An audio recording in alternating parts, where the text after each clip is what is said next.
But then I guess it was. Good morning, everybody. I'd like to welcome you all to the Committee of the Whole meeting for August 12th, 2025. And I'd like to call this meeting to order. Council, you have the agenda in front of you. Are there any additions to the agenda today? I see no hands. Can I please get a motion to approve the agenda? Councillor Demoda. All in favor? And the agenda is approved. We also have in front of us a set of minutes from the Committee of the Whole meeting on July 15th, 2025. Is there any business arising from those minutes? I see no hands. I will move on to the delegations portion of our meeting. This is where any member of the public in the gallery can speak to anything on the agenda. We do have some members of the public in the gallery today. Nobody is getting up. Agenda item 6, correspondence. I don't believe there was any correspondence today, so we will move right into new business. Agenda item 7.1, Jasper offsite levies bylaw, and I will move to Director Sanders. Good morning, Deputy Mayor Hall and Council. My colleague Marley Pollock, Town Planner, is going to give you a quick overview of an offsite levies bylaw, and just a quick flag that we're hoping to set a date for a public hearing and for first reading. And when you have the public hearing, that's when Marley will be making a very robust presentation. But today it's just going to be a quick orientation. And over to our Town Planner, Marley Pollock.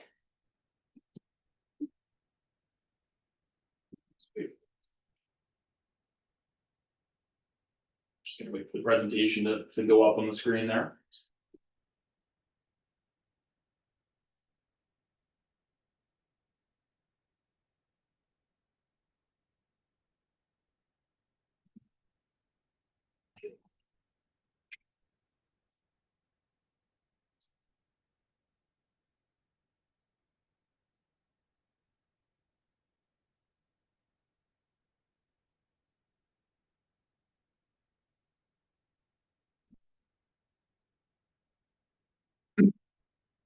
Excellent. Good morning, committee, and good morning, everyone. I'm here today to present the proposed Jasper offsite levies bylaw for 2025, which is being brought forward to replace the current bylaw 187, which was adopted in 2015. The intent today is to provide committee with an overview of what's changed, why it matters, and to request a recommendation that the proposed bylaw proceed to council for first reading, as well as recommend a public hearing on the matter. Okay, so today we're going to just be going through just a quick walkthrough of the proposed offsite levies bylaw for 2025. I'll start by giving an overview of the bylaw, what it does, and why it's being updated. Next, I'll highlight some of the key changes compared to the current offsite levies bylaw 187, which has been in place since 2015. Finally, we'll look at the input we received from industry stakeholders during consultation, as well as the technical reports and analysis that inform the proposed update. So why are we doing this now? In preparation for the anticipated redevelopment of about 358 structures impacted by the Jasper wildfire, resulting in net new dwelling units or commercial floor area, the municipality of Jasper has retained ISL Engineering and Land Services Limited to prepare 2 companion documents: the Jasper Utility Master's Plan, as well as the Jasper Offsite Levies Update Draft Report. These technical studies assess existing infrastructure capacity, identify where updates or expansions will be required to accommodate new development, and establish a methodology for fairly and transparently distributing related capital costs for net new growth through offsite levies. The proposed bylaw also helps to better align the municipality of Jasper under the municipal government. So what are offsite levies? Under the MGA, an offsite levy is a tool that allows a municipality to recover the cost of expanded infrastructure requirements to support growth and development. Specifically, Section 648 of the Act enables municipalities to impose these charges on developers to help fund infrastructure such as water, wastewater systems, storm drainage, and roads. The intent is to ensure that growth pays for growth, and that the financial burden of new development does not fall solely on existing municipal taxpayers.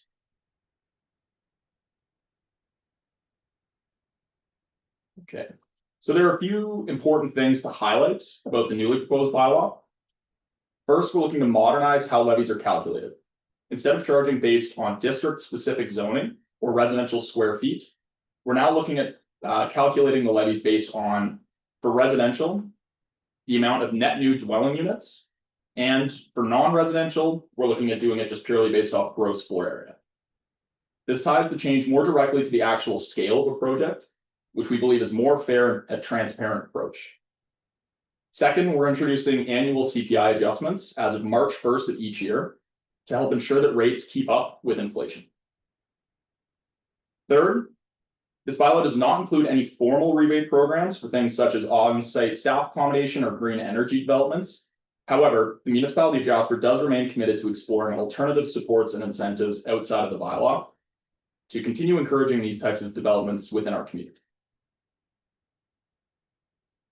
Now, this table here, this is just a bit of a breakdown as far as how the levies are actually calculated. So as you can see, there's a bit of a comparison between the 2015 bylaw as well as the 2025 bylaw. So the key change really is under the residential. We're looking at charging basically just a cost per net new unit, as opposed to charging a levy based off increased gross floor. And then obviously the trigger for both of these would be a development permit being issued.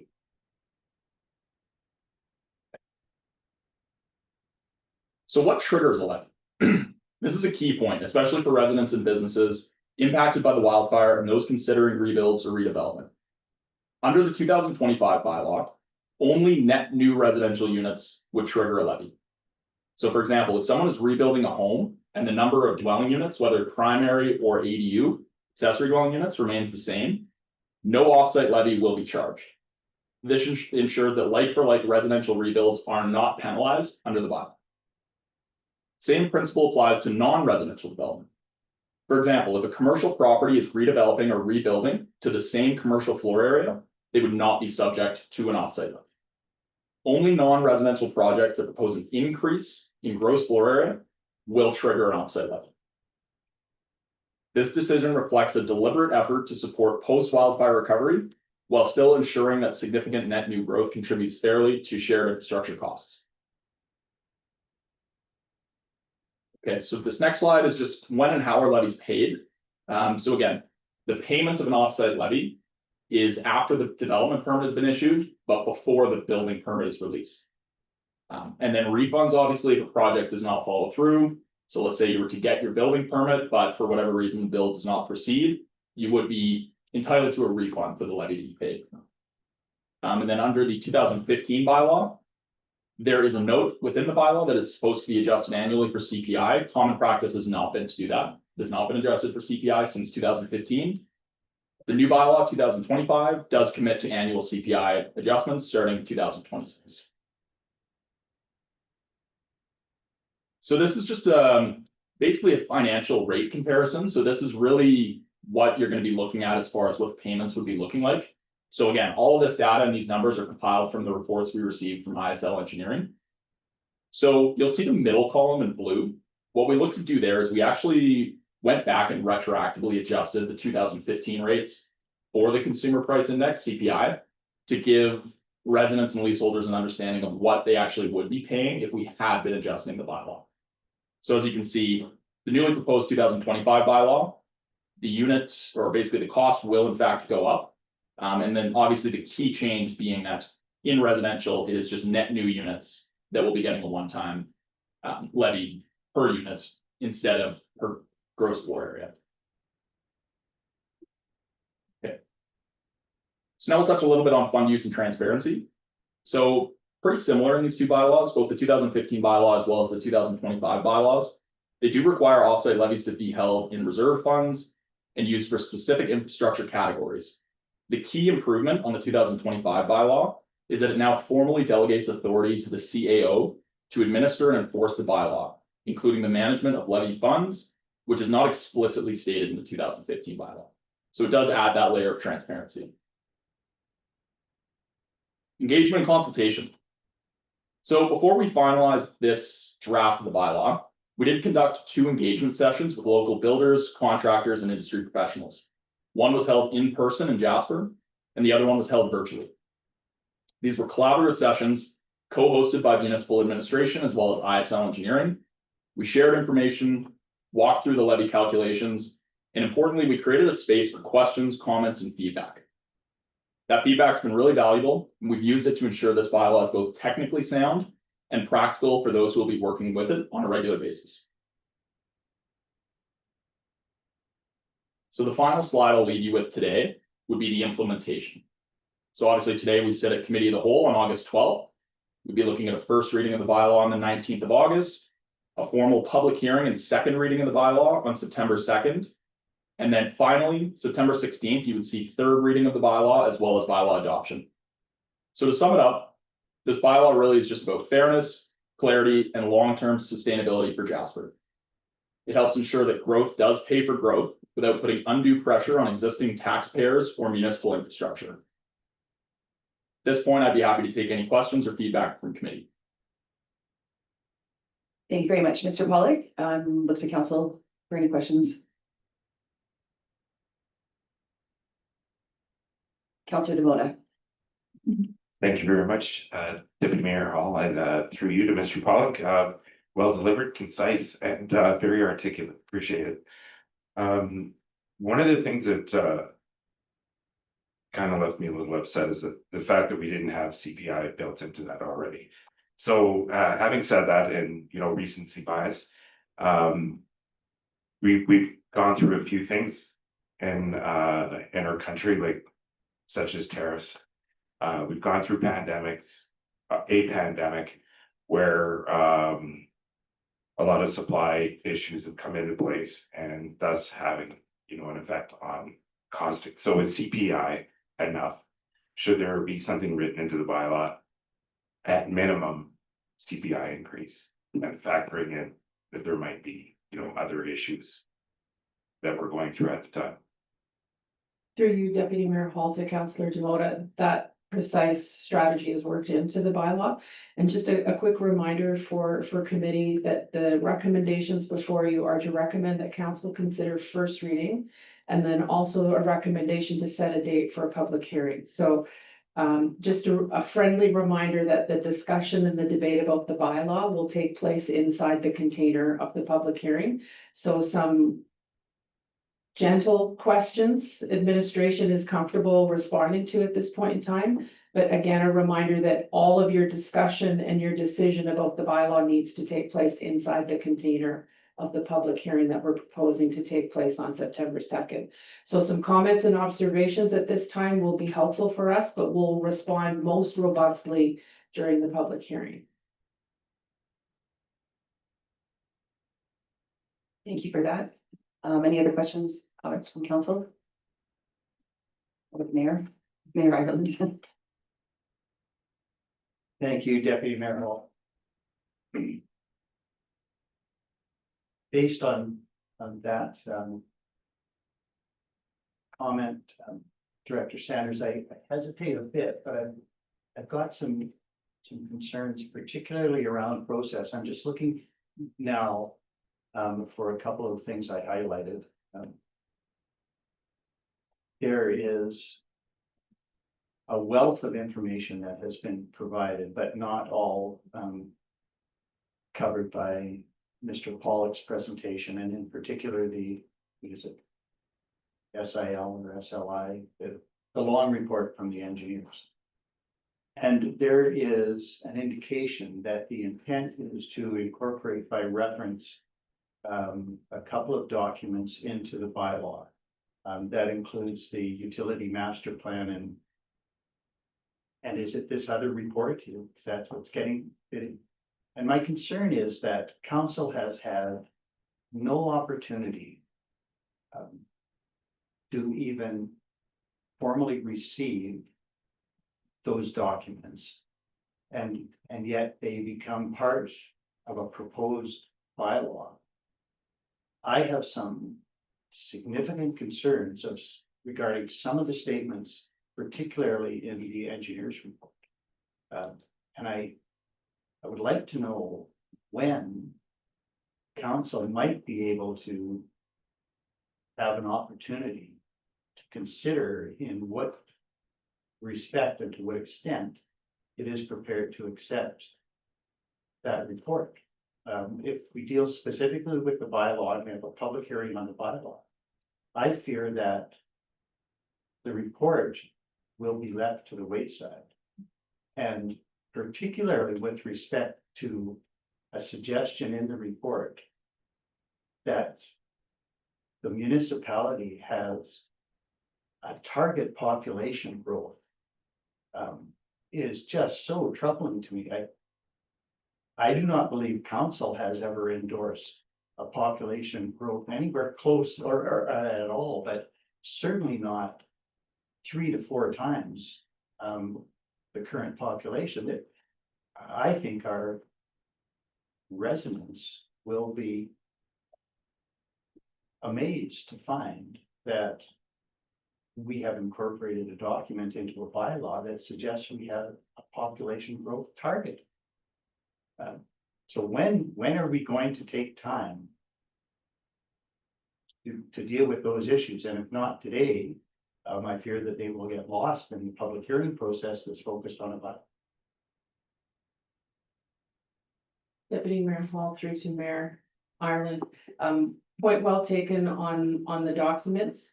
The utilities master plan will be before council on its own, in parallel. More or less, yes. And for certainly the offsite levy report is up for discussion. As a procedural engineering matter, a number needs to be selected to decide to plug into a formula to calculate offsite levies. What I will undertake to do immediately is ask ISL to run a test. If the population threshold changes, what does that do to change the numbers? Because at the end of the day, we need a number in terms of a population that we're aiming for to perform a calculation to determine how much each net new unit or additional floor area. Like, we need to know what we're aiming for to make the calculation, but I accept entirely that a number needs to be discussed and settled on. Yeah. So process-wise, the utilities master plan will be separately in front of council, but in parallel to this process.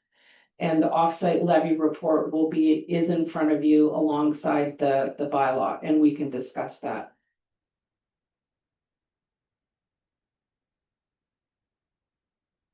I understand and accept that from an engineering point of view, in particular, numbers are necessary and one needs another.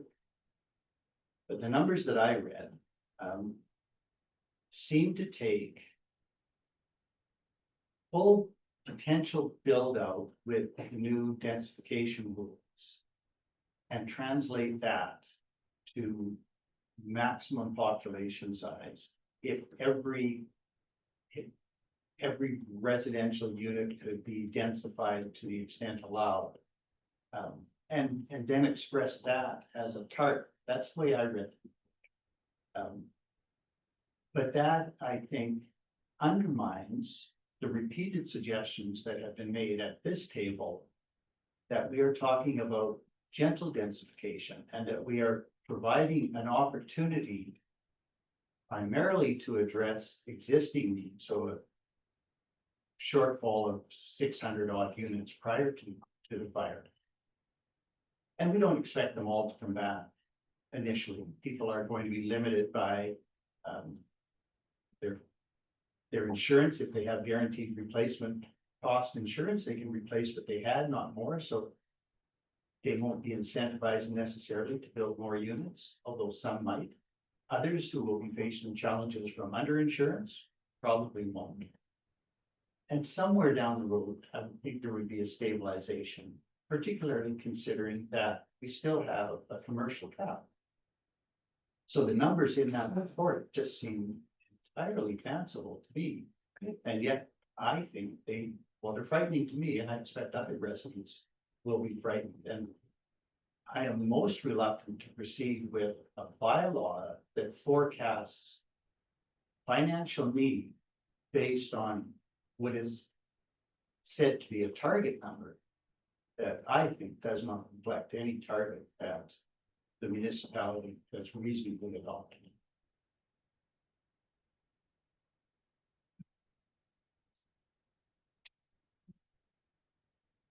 Any other questions, comments from council? Councillor Melnick? Thank you, Deputy Mayor Hall, and I would like to reflect on the mayor's comments. I did particularly highlight that densification number of population as to be something that I had not seen in any other document. And while it does look at a 25-year growth horizon, in that same paragraph of the supporting document, it does say that there is no expansion of the municipal boundaries, and that is strictly based on densification, which basically means that, you know, that type of densification means we're going to look like downtown Vancouver. And I was a little concerned about that, quite honestly.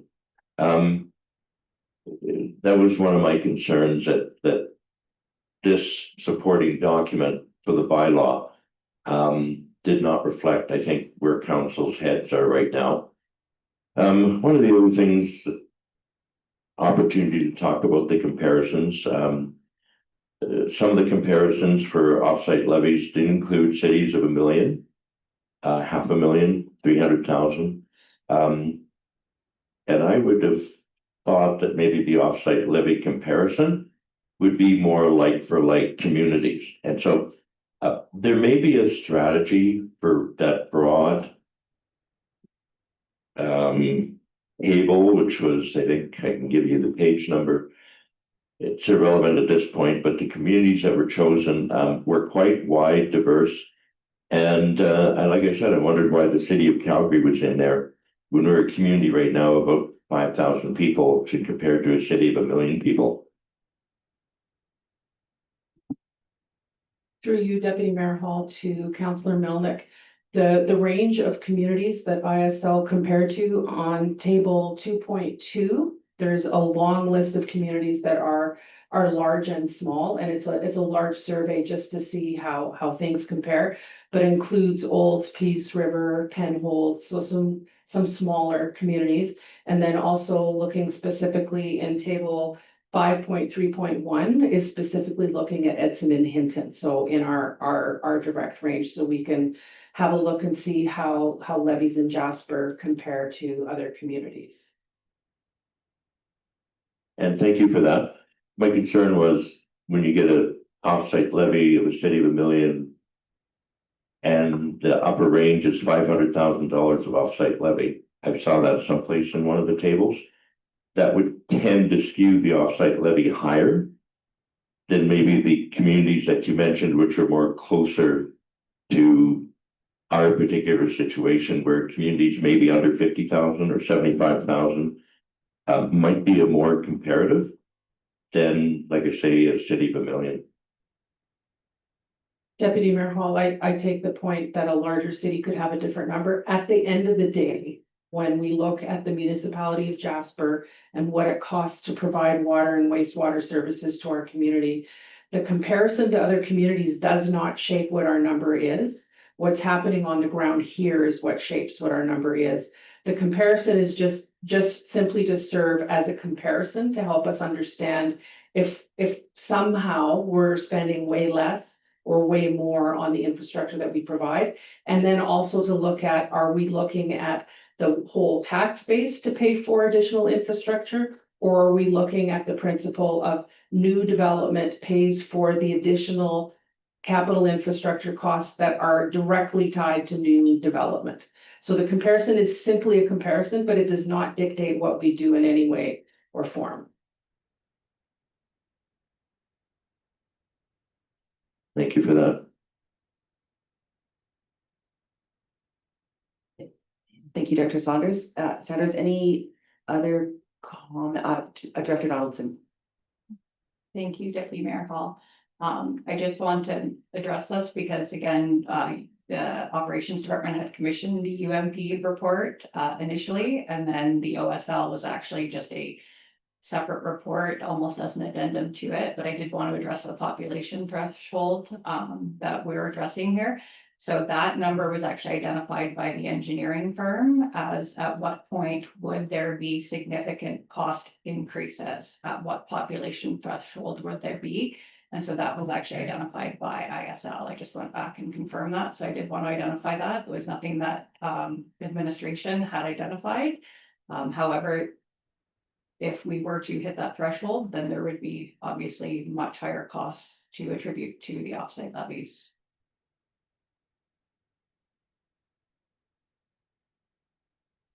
Thank you, Director Donaldson. Looking to the table for a Mayor Ireland. If I may, and I thank you, Director Donaldson. My concern was, and I mean, as I say, there's 60 or 70 pages of information, and I can't scroll right now to the right page, but I know in that engineer's report, it references that population as a target, a municipal target. Page 28. Okay, thank you. And so that is a concern, to express something and then to potentially incorporate by reference that document into our bylaw, which says that municipality has established a target, which is just a number that engineers came up with. It's not our target. That is a concern to me. If I might address a couple of items just in the draft bylaw, and again, I appreciate that this might be better addressed at another time, but if we're going to bring it forward for potentially at least for first reading at the next council meeting, there are some small things that I can raise now and you can decide what to do with them. In the second paragraph of preamble, so the second whereas clause, the first sentence is just missing some words.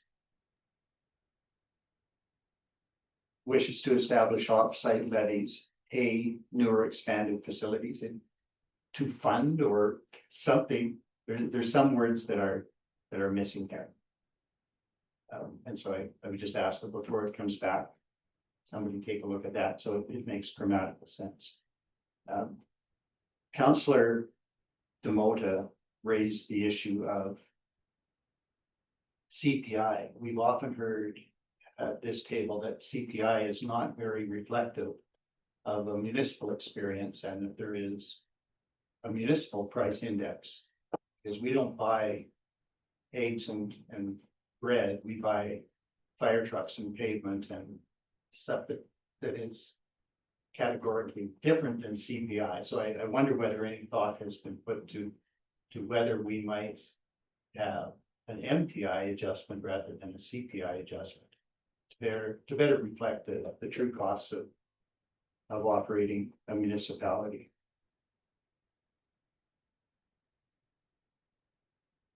I would invite you to take a look at section 6 of the proposed bylaw.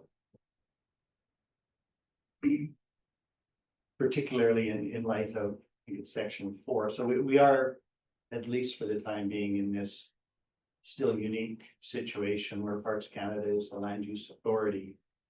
So the enforcement by the municipal CAO against a leaseholder who is a leaseholder of federal crown seems problematic to me. And so I wonder whether you might take a look at the wording that has been used.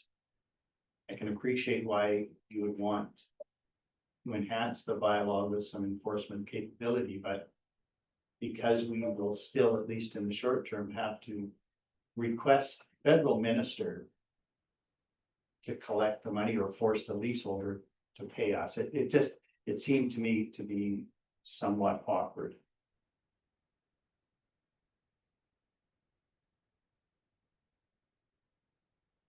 I wondered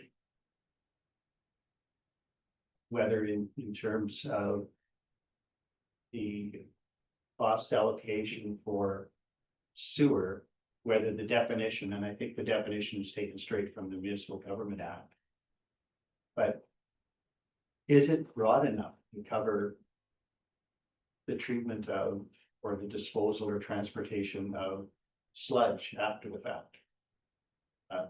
Seems to me that has been an issue over the years, what we do with that stuff.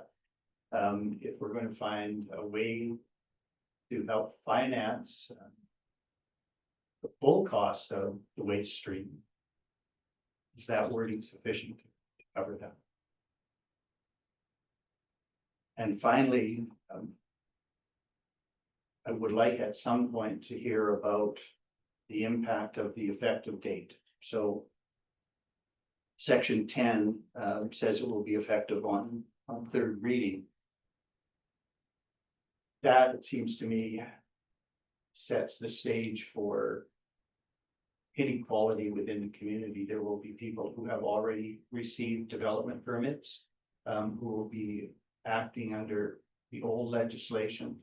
There will be some caught midstream and some for reasons which may not be of their doing, will come later in the queue, and therefore they will be subject for essentially the same rebuild for the same reason to a different set of rules, and that inequality concerns me. I'm not sure how we can adjust. We could have a delayed effective date or something like that, but I would ask administration to take a look at that, and when, assuming this does come back, to be able to discuss the equity of that situation. Thank you. Thank you, Mayor Ireland. The table for more comments or questions or potential motion. Councillor Melnick. Thank you, Deputy Mayor Hall, and I did have one other note that I wanted to bring up in the discussion here, and not specifically about the bylaw, but the report. On page 37, 5.2.1, wastewater infrastructure projects. To facilitate Jasper's anticipated growth, the following are recommended wastewater projects to be included, and it refers to two tables. The table I see is on page 38 with an anticipated levy project cost of almost $15 million for wastewater treatment plant upgrades. And my question would be, is that $15 million based on a population of 16,000 people? Or, in other words, are we going to be building a wastewater treatment plant or expanding it to be potentially a third larger than it really needs to be? To you, Deputy Mayor Hall, to Councillor Melnick, we'll take that question and make sure the engineers are prepared to respond to that question at the public hearing, should you choose to go there. Thank you.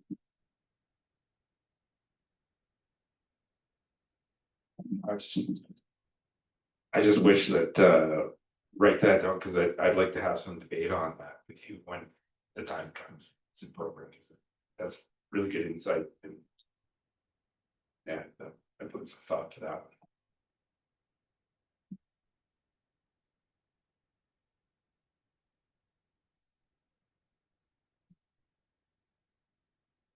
Mayor Ireland. I apologize, Deputy Mayor Hall. I just want to go back to that response to Councillor Melnick. You said the engineers would be prepared to respond during the public hearing, but is there an opportunity for council to consider these reports outside the public hearing? That was my initial concern, that we should be more comfortable, I think, with these reports before they become part of a public hearing on a bylaw where they will be an integral part of that bylaw.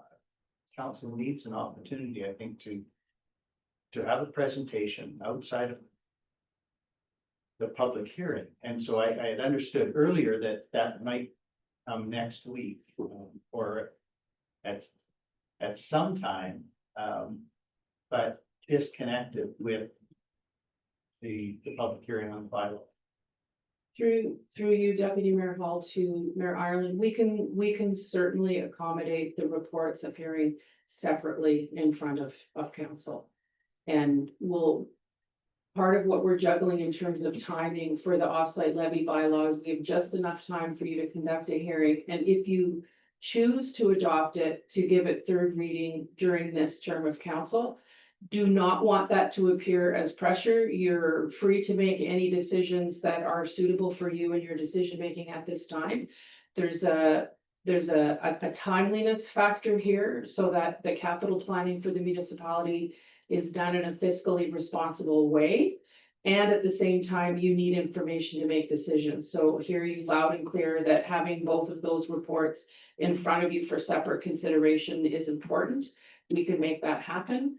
And then the question is gonna be the relationship between the timing of those reports in your consideration and a potential public hearing. So if the public hearing, if you're not prepared to schedule that for September 2nd, that's okay. And the motion could be instead that the reports come in front of you for consideration, and then the offsite levy bylaw would be before the next council, which is a fine option.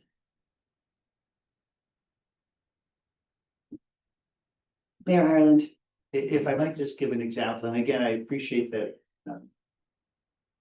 I might be inviting you to get further ahead than we need to be or want to be today, but just looking at the report, for example, page 27 of our electronic agenda. 1.2 guiding principles. I am lost as to the first and third bullet points. The capital cost of infrastructure that benefits densification areas should be paid by those areas. Well, an offsite levy bylaw doesn't apply to areas, it applies to individual development projects. So in what sense, I mean, what is the engineer getting at? How are we to ascribe infrastructure costs to densification areas? What does that even mean? I don't understand the report, and yet I'm invited to incorporate it by reference into a bylaw, and I am troubled by that. And this is just one example of wording in the report that mystifies me, and I need a level of comfort, and that means we need to have the engineers, at least I need to have an engineer that can explain what this report means, and I don't necessarily look to administration to do that, it's not your report, but it's to be incorporated by reference. I certainly want to understand it better than I do now.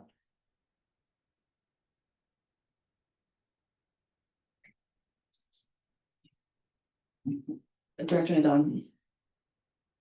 Thank you, Deputy Mayor Hall. If I understand council's concern correctly, and if I may suggest a possible procedural process moving forward, I think maybe council would like to receive a presentation from the engineers at the next regular meeting, if you think that is an appropriate use of time at regular.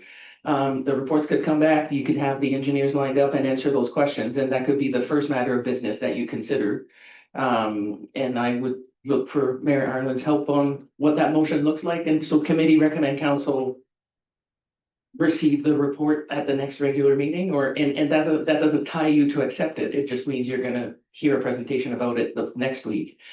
And then in that same vein, the two recommendations that are currently at the top of the report, so that again, that committee recommend council give first reading. If you pass the motion like this today, you would set yourselves up for possibly giving first reading to the bylaw next week, but also if you still had concerns, it doesn't make that decision. It only means the matter be considered by council at the next meeting, and same for the public hearing, so that you would consider it formally next week. So, but prefacing those two motions with the actual presentation from the engineers and getting some clarity on those reports and their status could be a way to move this item forward, give you a chance to get more information next week, but you could also decide that that's not how you want to go if you don't have the information you feel you need to make the decision. Thank you very much for that, Director Nadon.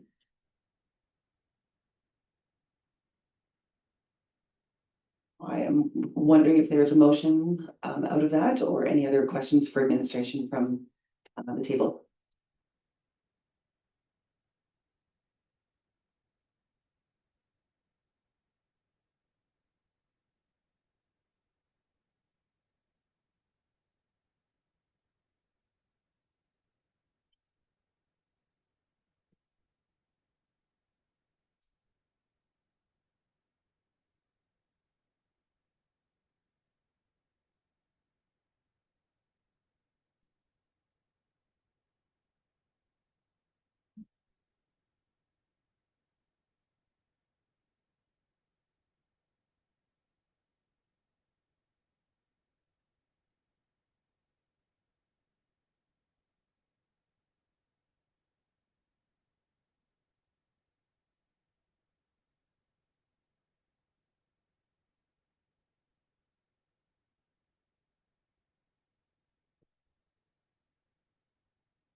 Director Sanders. Yes, Deputy Mayor Hall, I've just confirmed with Director Donaldson that the UMP, the Utilities Master Plan, will be in front of committee at your next committee meeting on August 26th. We could organize for the offsite levy report to also be on the agenda so that you'd have some time to look at both documents in a robust way with the engineers. And if that is a route you wish to go, I would suggest you do not schedule a public hearing for September 2nd, unless you feel like running those. There's basically two processes here. There's the bylaw process, and then the time and space you're requesting to look at the reports. And if you want to run them in parallel, we could stay with the public hearing on September 2nd. But if you would like one to happen and then the other to happen, then we don't advertise for a public hearing and put you in that position. Thank you very much, Director Sanders. Let's see, Mayor Ireland has maybe stopped writing. Oh, Well. not quite. Yeah.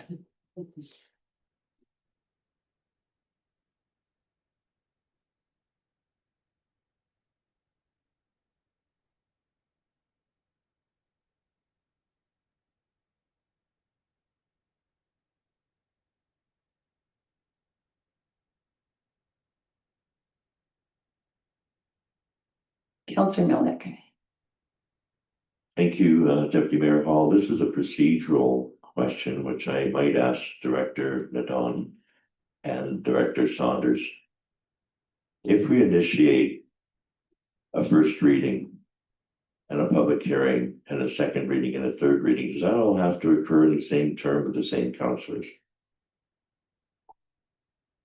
Through you, Deputy Mayor Hall, to Councillor Melnick, no, it does not.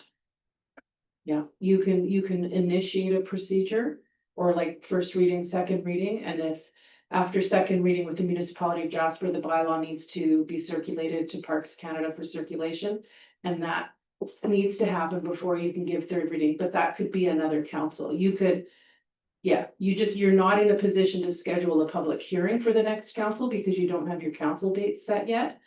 But third reading could happen whenever it happens, if things slid back an extra meeting. Thank you. Just want to understand the process and the timing and the fact that the last regular council meeting will be on the 16th of September, which potentially could be second reading and public hearing.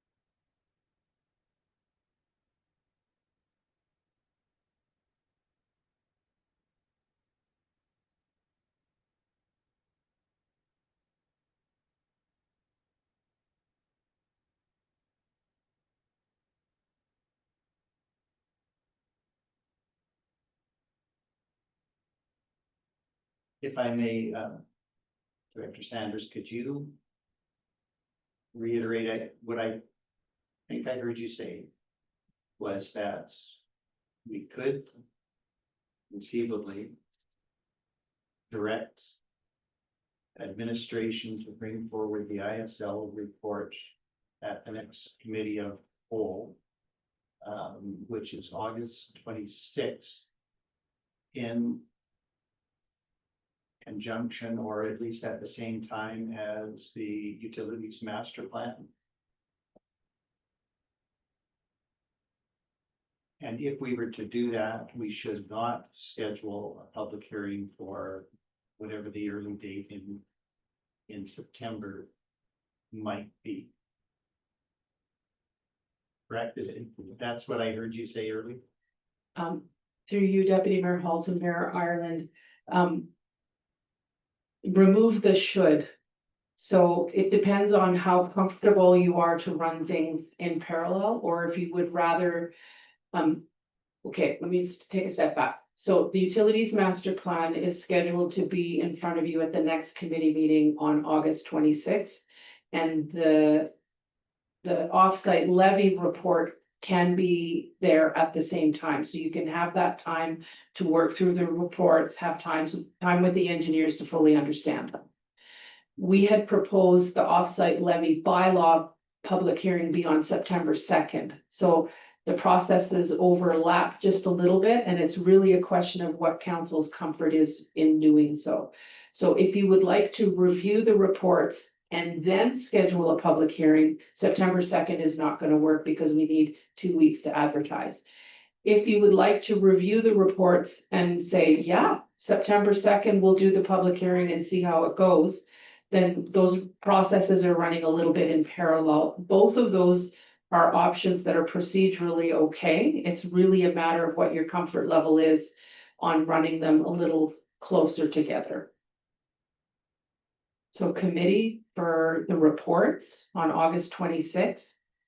And the public hearing could be on September 2nd, or you could decide to delay it till September 16th, or you could leave the matter for the next council.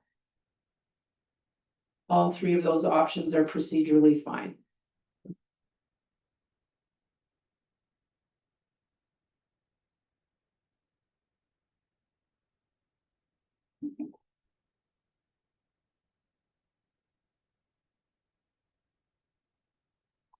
Thank you for that, Director Sanders. I wonder if there's any comments or conversation around that from the table. Councillor Demoda, let's move it in. Well, and I think just for other than levity, is last year, I had all the chairing opportunities tonight because we're still in a state of emergency. So it's not a state of emergency, but we're in special meetings. So this will be my last opportunity on the 16th, my only opportunity to chair. So I am going to fight for it, depending, no matter what kind of meeting we're gonna have.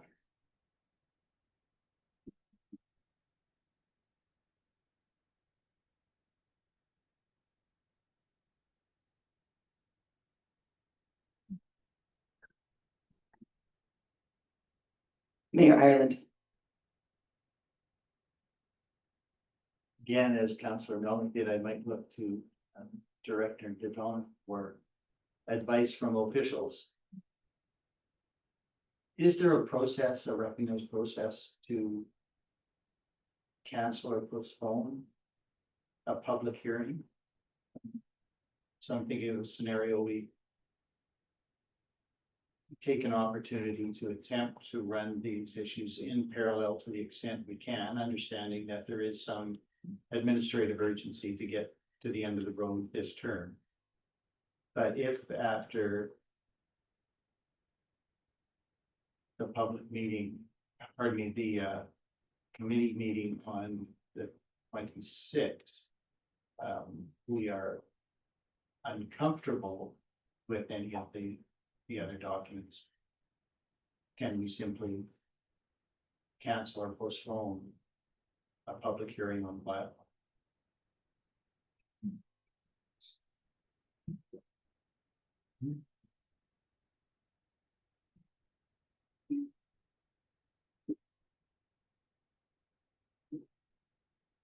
Deputy Mayor Hall through the Mayor Ireland, we believe that is possible. I would think that the steps to cancel a meeting would be the same as canceling a regular meeting or anything like that. If you were to postpone the public hearing, then you'd probably be subject to the same provisions again, so another 2 weeks of advertising, so you couldn't postpone to a week later, you would have to postpone by at least 2 weeks. And Director Sanders was just suggesting that you could also open the public hearing and close the public hearing and essentially not have it, like hold the public hearing, but not actually have content. Could be another option. So it's not ideal, but I believe so if we did advertise for a public hearing on the 2nd, and then that's a 2-week notice, and then within the week, we said, actually, no, like it's been postponed or it's been canceled, I believe that would be sufficient notice then for the public. The act is very specific around advertising for the event. I don't recall anything in there specifically with respect to canceling it, so that's why I'm suggesting that the regular cancellation procedures would apply.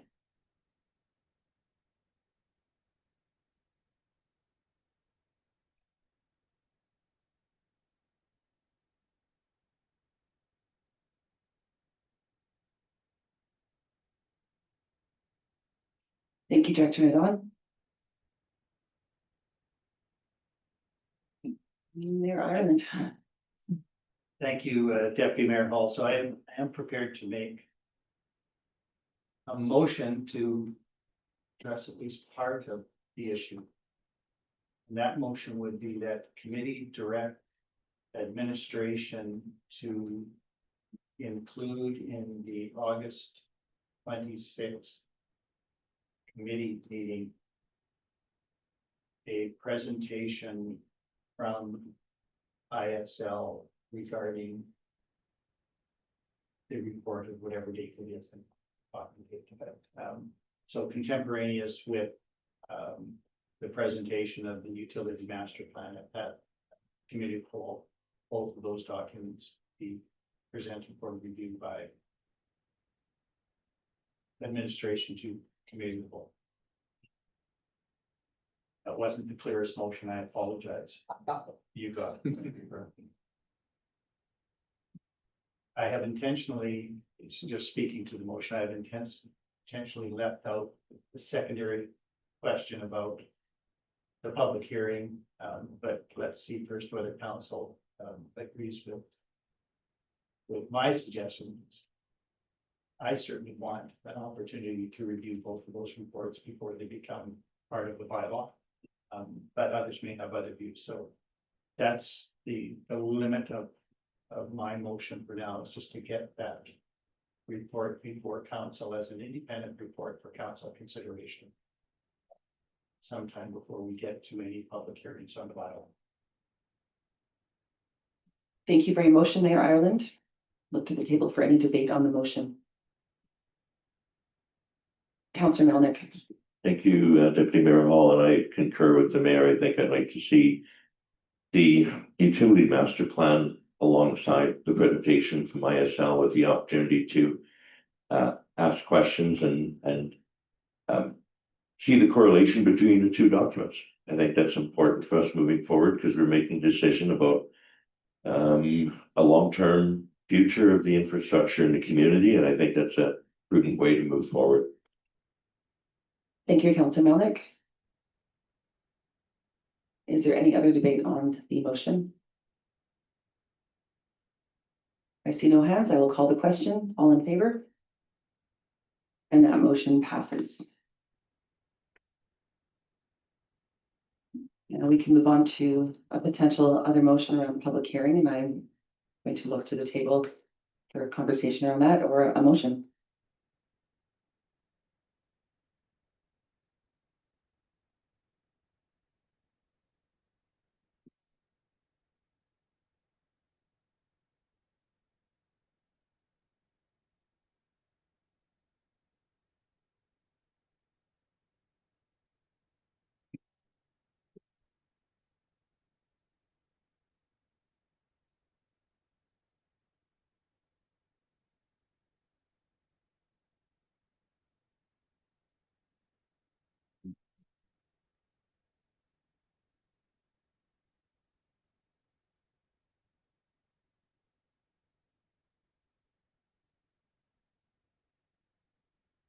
Councillor Melnick. Thank you, Deputy Mayor Hall, and I just want to understand, we're talking about the opportunity for committee to recommend council set the time and date of a hearing. I think what I heard was we do have an opportunity or options to potentially cancel that public hearing and or open it and close it. So by setting a public hearing, depending on what we hear the committee of the whole, we can still make a decision whether we're comfortable to move forward with that public hearing. Is that what I understand from administration? Yes, through you, Deputy Mayor Hall, to Councillor Melnick, that is a scenario. So, yeah, I'll just leave it at that. That is a scenario.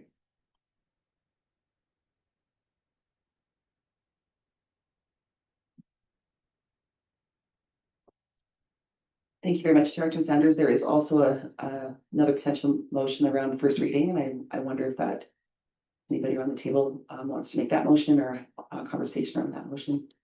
Because it's only committee recommending to council, so it's just moving it to next week. That's correct.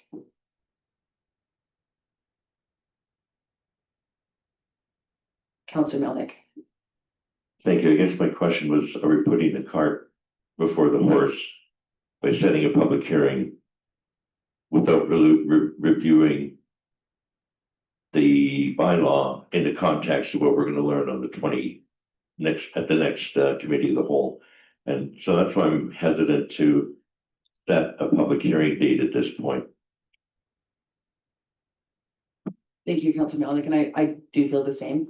I think until everything's in front of us, and once it's in front of us, and we do want to move forward, it would be that September 16th would be which is our very last council meeting, and then it would move into our break and election time, and it might be a few months before this actually comes back to the table. And Director Sanders. Just to make clear the other scenario, or the one that sounds like it might be more comfortable, is to not run things in parallel, but to have the presentation from the engineers on August 26th at committee.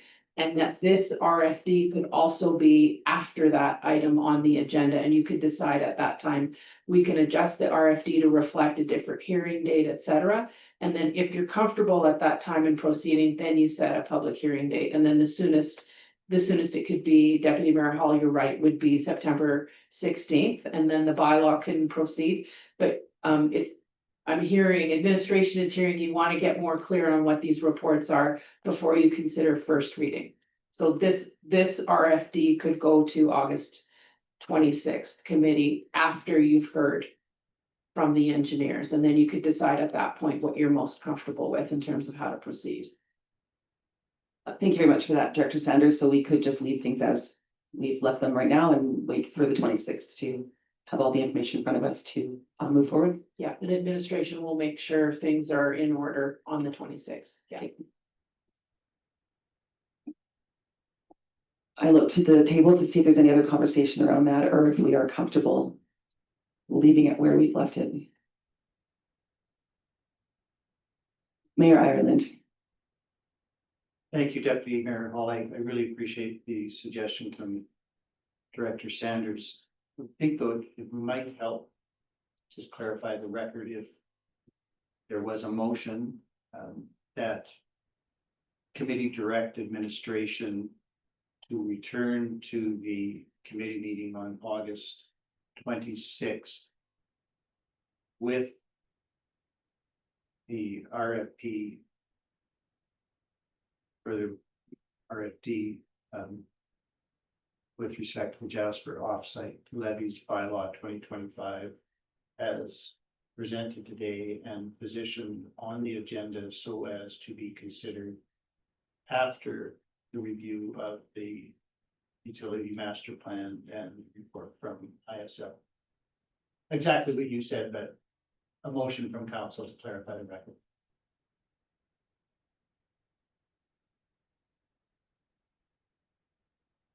Thank you, Mayor Ireland. Was that a motion? Okay. And administration has that motion. And I look to the table for any debate or conversation around that motion.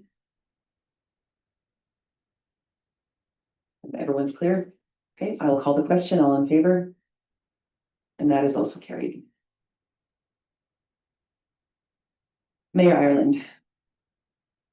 There is one more matter arising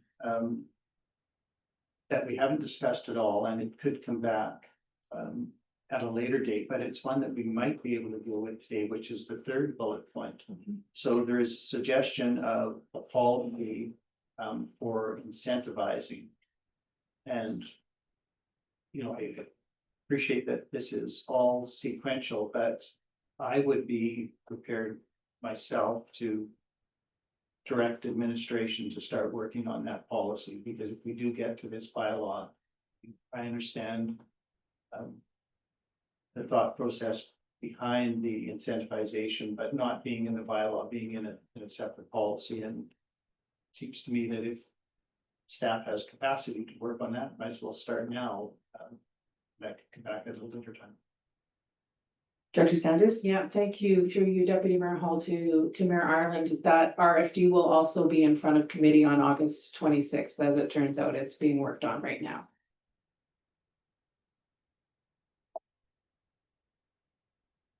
Thank you very much. Do we need a motion? Aye. We don't need a motion then if that's coming to us. Okay. Okay, well, does that wrap up 7.1? Feel like it may? Okay. Let's move on then to agenda item 7.2, which is a rebuild bylaw, and I will again look to Dr. Nadon. Yes, thank you, Deputy Mayor Hall. So the recommendation before council today on this proposed rebuild bylaw is that committee recommend council give first and second reading to the rebuild bylaw at the next regular meeting. And I will get into some of the detail of the report, but I also want to give you an opportunity to ask questions. There's quite a few things in here. So essentially, administration is proposing a series of changes to existing bylaws. So this rebuild bylaw would really be an amending bylaw. Its purpose is to amend existing bylaws, namely the traffic safety bylaw, the business licensing bylaw, as well as the noise bylaw. There are other bylaws which apply to contractors who are in town working on the rebuild. And essentially, administration through staff conversations, engagement with builders, but also review with our municipal lawyers of essentially municipal liability on public lands. How we might expedite and remove red tape so builders can get on with building structures in our community while maintaining an accurate level of oversight and management of those public lands. So in a nutshell, there is no amount of permitting or passing bylaws that absolve the municipality of Jasper from liability on public lands. It's more so a matter of having a credible and thought through process to ensure that the right steps are in place to mitigate any potential liabilities. And I guess our current structures, our current bylaws were not geared or developed to accommodate the amount of construction activity that we're starting to see in the community and will continue to see for a number of years. So the idea behind this rebuild bylaw is that it could be passed, it would amend existing bylaws, and then when the surge or the bulk of the structures are rebuilt, then council could rescind this bylaw and then the existing bylaw would return to their previous state. So it's kind of a clean way to procedurally amend our bylaws. If you skip to the second page in the report, I developed a table which shows which amendments are recommended, and you will see that the first three are about this traffic safety bylaw. The first item is adding a definition as well as an operative clause for rebuild zones.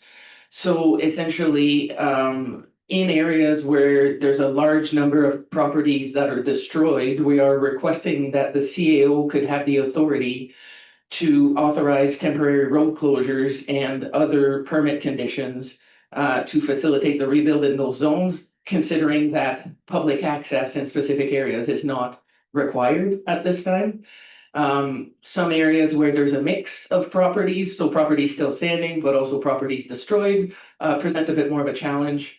But certain zones could be designated as a rebuild zone, and although the CAO has broad authorities under the traffic safety bylaw currently, and arguably could already do this, we feel it's important for council to authorize them specifically and to delegate that authority to the CAO, not only from a compliance and enforcement perspective, but also from a public communications and being clear and transparent about what we are intending to do, is why we're bringing those recommendations forward.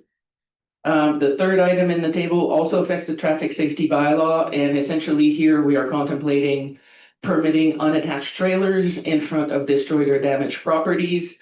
You will note that the definition of a trailer in the traffic safety bylaw is different than a travel trailer. So what is considered here is It's not the type of trailer that you can live in or reside in. It's more so construction type. It could be an enclosed trailer, it could be a flat deck, it could be a trailer that is used for the rebuild or repair of a destroyed or damaged property. So directly associated with the construction or the renovations that might be happening on those properties that specifically have been affected by the 2024 wildfire. So this clause would affect the properties that are destroyed. This wouldn't allow someone who's in the other part of town that was less affected to park an unattached trailer in front of their property if it wasn't damaged or destroyed during a wildfire. Right, so the scope is an important distinction here, and by and large, unattached trailers are the most common occurrence of the type of use of public land that contractors need, and allowing it to happen outside of a permit application streamlines the process quite a bit.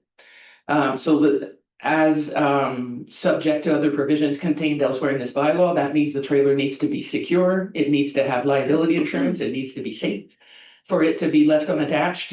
But we are proposing that that could be something that contractors could just do without requiring a permit.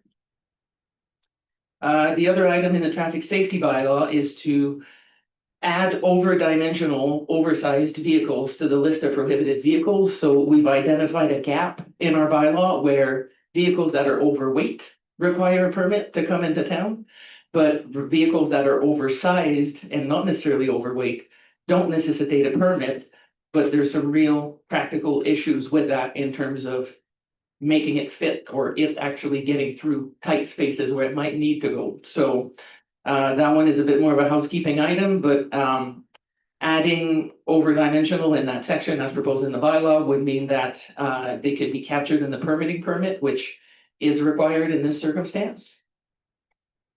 The next one is an amendment to the business licensing bylaw, and this builds on some discussions we've had with council at strategic priorities around those bylaw, the business licensing bylaw specifically. And Jasper is one of the only few communities where we require businesses that travel to Jasper to come and have a business license. The town of Banff does something very similar, but that is not a common occurrence in other communities. And in order to simplify the process, seeing how many subcontractors we'll be seeing coming to the community for the rebuild, we are proposing that the prime contractor needs a business license and has a requirement to provide information in a method prescribed by the CEO. So that means administration would set the parameters of the information we're looking for. But essentially, we would want this information from the prime contractor so we can track who's in town, and if there's any issues, we can contact them and we know who they are and have their contact information. But we would not require them to have a business license. That is a departure from the current bylaw, so therefore it would require council approval in the framework of this amending bylaw to get this through.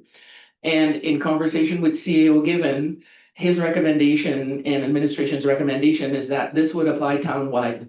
So this would not only apply to the rebuild areas, but this would also apply to an existing property who has a project, they have a prime and they have subcontractors. Their subs would have to be listed by the prime, but they would not be required to get a license. So that one specifically would affect the entire community. If you wish to see that limited to the rebuild of the wildfire situation specifically, you could do that. That's a potential edit. But in order to reduce that red tape and enable those contractors that are very much needed to come and support the community, that could be a way to incentivize them a little bit. And finally, the noise bylaw. So this is with respect to work on Sundays and holidays. So again, this is an area where the CAO has the authority to allow variances. So by permit, we can allow construction noise. The way that bylaw is worded is very specific. So it could be residential noise, commercial noise, construction noise is the clause specifically that we're looking to amend. And given the nature and the length of time that we're looking at creating this exemption, the CAO suggested that he would prefer to see this addressed directly in the bylaw instead of being left at the discretion of the CAO. And administration's recommendation here is that construction noise be allowed on Sundays and holidays, but limited to the hours of 10 p.m. to 6 p.m. As opposed to, I believe, 7:30 AM to 9 PM is the regular hours that construction noise is allowed during the week. So recognizing that a lot of crews are here to work, and if they're in the community but they're not allowed to work on that Sunday, it creates additional costs and challenges and delays in timelines. So 10 AM to 6 PM is the recommendation, to still respect that people can have a quiet morning and not hear construction noise throughout the evening, but still allow for that work to take place. You'll also see attached to the report is the draft proposed bylaw, and it is a typical amending bylaw. So it amends specific sections of existing bylaws, but for ease of reference, maybe the table in the report is a good basis for conversation. And by all means, we're not suggesting that we have all of this figured out. It is very dynamic. It's an evolving situation. We want to make sure that we're, like I said earlier, responsive to the needs of contractors and residents and businesses that are trying to rebuild, but we also need to maintain a system that is credible and has some clear directives, so we manage our liability on public lands appropriately. And as we get going, I think there's a good chance administration would come back with future edits to this bylaw. And it might be something that periodically returns to the council table to make changes as required. The part that is not in here is the whole permitting aspect. So bylaws, by and large, delegate authorities to administration to permit things.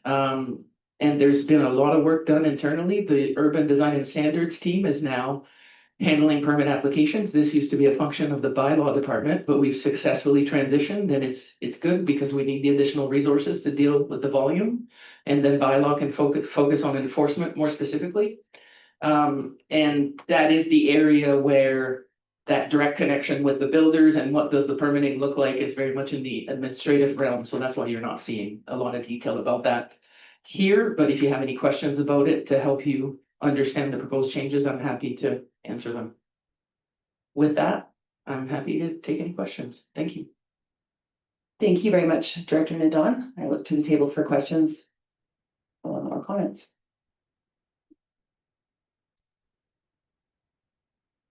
Mayor Ireland. Thank you, Deputy Mayor Hall, and thank you, Director Dodon. Appreciate the approach to this. As I think CAO Given alluded last week, he wanted to call it Big Beautiful Rebuild Bylaw. It might be appropriate. I appreciated your comments with respect to the change to the traffic safety bylaw with respect to trailers. But and that does not include accommodation trailers. My recollection is that last fall, by motion, we directed that the CAO would not enforce provisions in the camping bylaw. I wonder whether it might be appropriate to have a time-limited amendment in that bylaw. I mean, we're changing these other bylaws, and I appreciate your suggestion that at the end of this experience, we might just retract this bylaw and go back to the way we were. I wonder whether that might be worthwhile with respect to changes that we have already authorized in a different form with respect to the camping bylaw.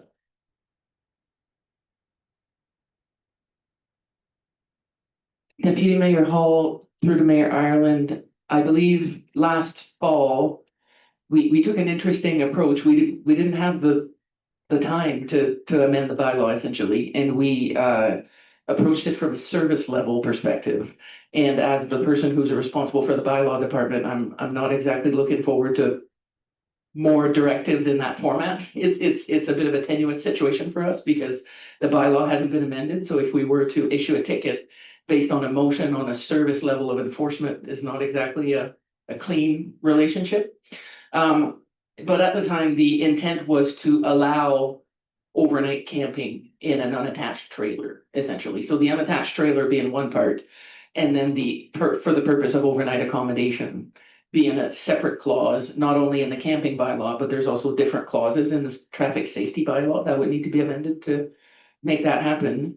And then this spring, given the availability of sites at Whistler's Campground and the directive that residents can camp on their own lots once it's been cleared and has the certificate of completion for debris removal, there are opportunities for people to camp in places that are not the parking lane, essentially. So that motion was in effect last fall, but it is not something that has continued this spring. So currently, you're not allowed to camp in your trailer in the parking lane in Jasper. That is an offense as per the clauses that exist. So are you specifically looking to include unattached recreational trailers being allowed in the parking lane in front of the property, which is different than using them for the purpose of overnight accommodation? Versus what is being suggested here is that trailers that are directly involved or being used for the rebuild or repair of the destroyed or damaged property, so a construction trailer is what's being contemplated. So just making sure I understand your question. I understood your presentation to exclude travel type trails. So I am wondering whether there is any continuing need to consider in terms of accommodating either residents or an incoming workforce. So for example, if some guy working on the house needs place to live and has a trailer, could they park it in front of the damaged or destroyed property? So they would have accommodation. It would be used with respect to the rebuild, not as a storage trailer, but as potentially at least as accommodation. And would that ease the burden on residents in terms of economy to get their properties rebuilt, and simply maybe in terms of timing, because accommodation for an incoming workforce continues to be a challenge at a community level. And so could we authorize camping by workers in front of properties on which they're working? Thank you for that clarification. Anything is possible, you could allow that. There are some, I would say nuisance considerations that might come with that should be considered. The clauses that are proposed here do not address that item specifically. My take on it is that there are options available, which people seem to be using, as in campsites in Parks Canada campgrounds, but also private lots where people could set up, which what happens on private lands is not managed by the municipality of Jasper at this point. That came from a superintendent's directive. So it is not something that we've encountered in our discussions with builders, but it is something that council could add as an amendment if you wish to do so. Thank you very much. A question just to follow up on Mayor Ireland's comments around contractors living in trailers in the streets. Are all the options full? Like I know Sleepy Hollow, I think potentially was going to house some contractors. Or is that for residents? I would support that. I think if there was no other option for a construction worker to live anywhere else in their travel trailers, I do, there could be some implications or challenges if somebody was living on the street rather than the home they're building, but I would support it if there was no other, if everything was full. Thank you for the question, Deputy Mayor Hall. That's something we'd have to check with maybe our Parks Canada counterparts. I'm under the impression that Parks Canada campsites are available, and that's probably a better place for them to be, but we'd have to confirm that 100% to be sure. Councillor Melnick? Thank you, Deputy Mayor Hall. I know there's no motion, but I would like to express my opinion about allowing contractors to camp on street. We're going to start to see development happening, and it might be one lot here and 3 lots down another lot and 3 lots down another lot. And by adding accommodation to the street, each of those places where construction is going to occur is going to require workforce to come and drive and bring their tools, bring their equipments, people who drive with their vehicles have in their vehicle probably all the tools they need to continue to do the work. And if we take away places for them to park, we're actually going to be delaying the efficient rebuild of the community. And while it might satisfy one contractor to have a couple of people living in front of a home that they're rebuilding, I think what it'll do in the entirety of the rebuild is actually slow everyone down. So I think we need to keep that separate about where workers can be and allow the most efficient rebuild of the community and allow parking areas for workers to come and go on the projects that they're working. Yeah, thank you for that comment. I also do think we have not seen at all the bulk of any of the major builds, like I think we learned that yesterday in our recovery advisory committee meeting, there's maybe 17 foundations in, and residents who have their certificate of completion for removal of debris, 60% have not even applied for development permits yet. Like it's gonna come in full force, and I do agree that there's other options. I think Wabasso Campground was still on the table. I'm not really sure what's happening with that. That would be a question for parks, but yeah, there's lots to consider. Any other questions or comments around this? Councillor Waxer? Thank you, Deputy Mayor Hall. I just wanted to ask a question around the waiving of the requirement for business licenses for subcontractors.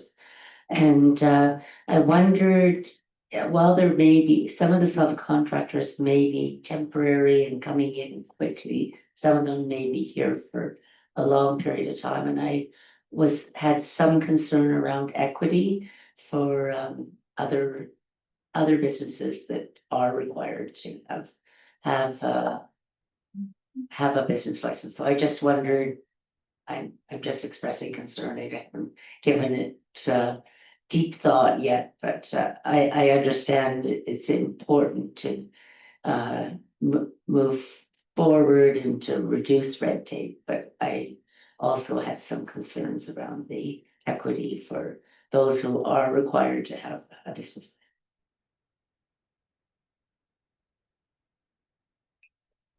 Director Nadon? Thank you, Deputy Mayor Hall, through to Councillor Waxer. And if I might add, just a piece of information that might help you in your thought process. I appreciate there was no direct question. So if we move that clause forward, so waiving the permitting requirement for subcontractors, that means anyone who's coming to town and is not working under a prime contractor, so it's a small enough job that it's just one trade coming in, they would still need a business license. Because I guess the only premise where this applies is where you're listed by your prime as someone who's performing work in town. So anyone who has a physical brick and mortar space in Jasper would still be required to have a license. Anyone who comes in for, say, a smaller project and does not function under a prime contractor and subcontractor type of setup would still require a business license. And that's where making this clause apply townwide or make it apply to rebuild focused types of projects could be a way to navigate your potential concern. Thank you. Councillor Devota? Yeah, at first glance, so through you, just for clarification, this also would include the waiver of business license for subcontractors that might be coming in to work on non-related or non-affected areas in the community. And I actually think that's a good thing because all our local contractors, I would assume are pretty tapped and are going to be working on a lot of things. And unless there's a change to that, I think that, having the opportunity to source locally, initially I would think because of the competition, I wouldn't support that. Because I always believe that if you're coming in to work from out of town, you should have a local business license. But I think the people that need that help are at a disadvantage right now because of the availability of our local trades. So I'm not assuming that everybody's going to be like maxed out and working, but people that I've talked to in the communities, they're pretty busy already. Thanks. Thank you, Councillor Demoda. And just a question along that, can you confirm, Director Nadon, in your presentation, this is not a normal practice in other municipalities, having every sub trade to get their own business license? Maybe only in Banff has something sort of similar, or did you? Thank you for the question, Deputy Mayor Hall. I think it's not so much in relation to prime contractors and subcontractors, but more in-town and out-of-town contractors is the general premise. And usually, say you own a business in Hinton, you have your business license in Hinton. When they travel to Edson, they don't need an Edson business license. When they travel to Jasper, we make them get a Jasper business license. And Jasper and the town of Banff, I'm sure there's others, but we're sort of notoriously outliers in terms of requiring out-of-town contractors to get a business license in our community as well as their home community.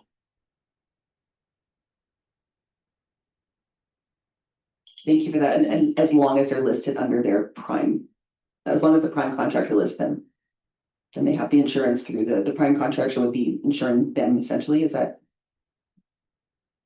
Yes, exactly. That is the premise, is that even though they don't require a business license, there's still a bit of a mitigation of the liability through the prime.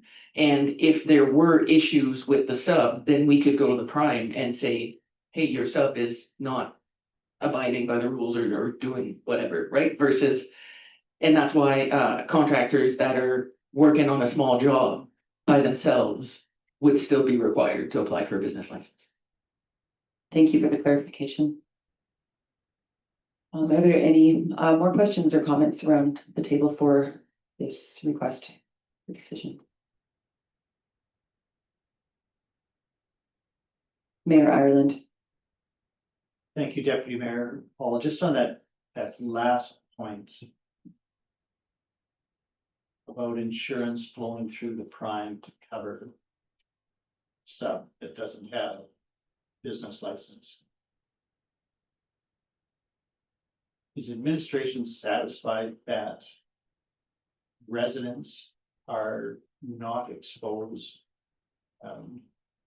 to malfeasance by a sub? I mean, one of the permitting requirements has been at least evidenced by a sub up until now, that they have their own insurance. And given all of the experience throughout the community of insurance wrangles to date, I would be uncomfortable if we are unintentionally foisting new insurance issues on residents who might wind up with a fly-by-night subcontractor and not be fully covered. So I really like to know that whatever insurance is held by the prime is something that covers the homeowner in terms of malfeasance by sub. Deputy Mayor Hall, through to Mayor Ireland, I thank you for the clarifying question. I don't know that liability insurance by the prime covers the sub. So those subcontractors still require their own insurance.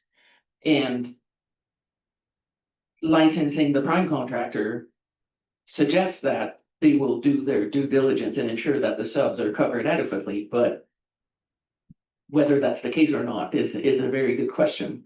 The proposed edit 3.4.2 that the such person is listed as a subcontractor or a prime contractor who holds a valid business license in a method prescribed by the CAO. So what type of information do we require from the prime on their subs? We could reasonably add proof of liability insurance is something that could still be at the discretion of the CAO requested for each sub. So there are ways to mitigate that within the proposed framework. Thank you for that question and the clarification. A question around business license. When you apply for business license, you have to prove your insurance. You have to have insurance to get a business license. Proof of insurance is one of the numerous requirements of getting a business license. So that is one that is more commonly understood and readily available, I would suggest, by contractors versus, you know, a letter of clearance from WCB and certificates of incorporation. And those are the types of documentation that we run into issues when you have a sub coming into town for 2 days to do a job. Do they really need to go through that whole process is kind of the premise. Thank you for that. And I think the point would be they would have to go through that process to prove they have insurance, they're insured, right? So that we're not leaving our residents in some kind of situation. And I would be supportive of that if there was a guarantee that these subcontractors did carry insurance. Councillor Wexler. Yes, sorry, my question would be, would those same requirements be similar in other communities?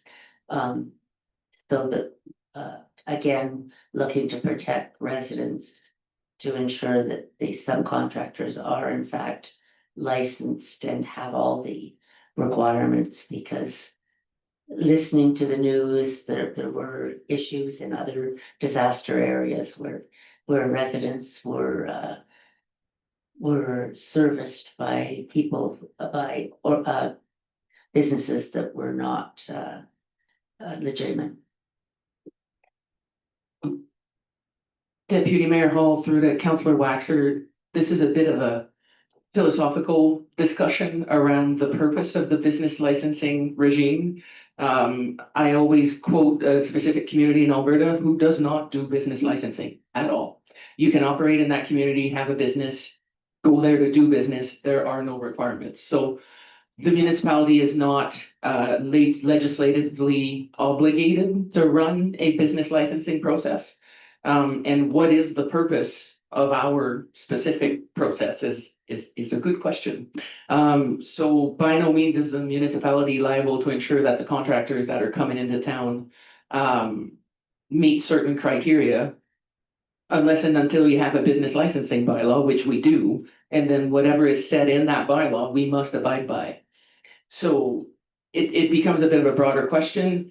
In other communities, using our neighbors Hinton and Edson, there would be no requirements at all, is my understanding. A contractor could come from out of town, go to Hinton, build a home, and there's no business licensing requirement. So we're looking to adapt ours to make it more flexible and more efficient. But what is the sort of bottom line protection that council wishes to verify? And by extension, I wouldn't suggest that we're fully taking on liability for that. But if we have a process where we ask for specific things, then we're inserting ourselves in an area of responsibility that we're not legislated to have. So that's the dance. Thank you for the clarification, the answer. I do think too, Hinton contractor go to Edson and build a house without an Edson business license. But they would also have to have there's construction insurance. They would have to hold insurance for the time that they're constructing the property. So that would, that would go through the homeowner to the bank. Like I'm going through this process as well. So, there's in-transit insurance with a modular. I know that there's contractors, developers will have their own insurance for the time that they're building. And then it moves to the resident when they get occupancy. That would be my only concern is that these subcontractors might not have proper insurance and liability if it fell to the prime, as long as the prime is taking responsibility for the subs. And Deputy Mayor Hall, I believe the bottom line is that is up to the customer to, like, in the absence of a regime that checks on these kinds of items, then that responsibility falls to the person who's paying. Director Donaldson. Thank you, Deputy Mayor Hall. I just wanted to add to Director Nedon there. I think it's important to note too, there is like the new home buyer protection act as well too, which does protect people who are buildings, and it provides recourses for people that are building new builds. I know many of the builders whose signs I've seen around town. I've been part of that program ever since that legislation came into place. So there is that. I can also speak from, being on the contractor side and the prime contractor side. And having attempted to send subs, outside of city limits, and whereas, subs will actively refuse work if they don't have proper insurance coverage. Or they ask for additional time before leaving certain limits in order to get the appropriate, insurance coverage. So I think any builder or any prime contractor, doing appropriate due diligence, which I do believe, we have from the majority of the signs that I've seen around town, are going to do that. That would ultimately lie with the lessee, with the person hiring them, but that the recourse is through the prime contractor who would ultimately be responsible. Councillor Devoto? Another thought process, it might be administratively cumbersome, but subcontractors fill out the paperwork that they normally would. Because all the checks are on those forms, and you have the insurance and everything you need, and we're gonna waive the fee. It's the other way to do it. I know it administratively, I guess, not desirable, that's for sure. I know, but it's just a closed gap.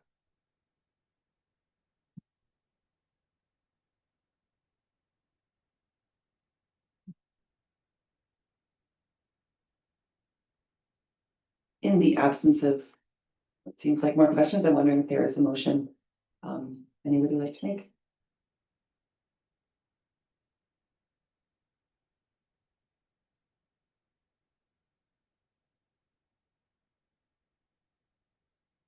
And the motion would be committee recommended to council, so it would give public time over the next week to submit feedback and potentially even come next meeting as a delegation, correct?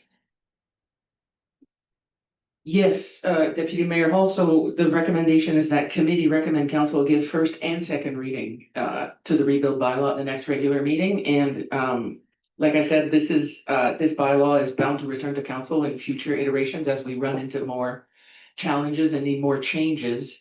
But also time is of the essence a little bit in terms of those contractors are here now. And the permitting and enforcement processes and communication processes that ensue from this series of changes needs to happen in a timely fashion from administration's perspective. Councillor Melnick?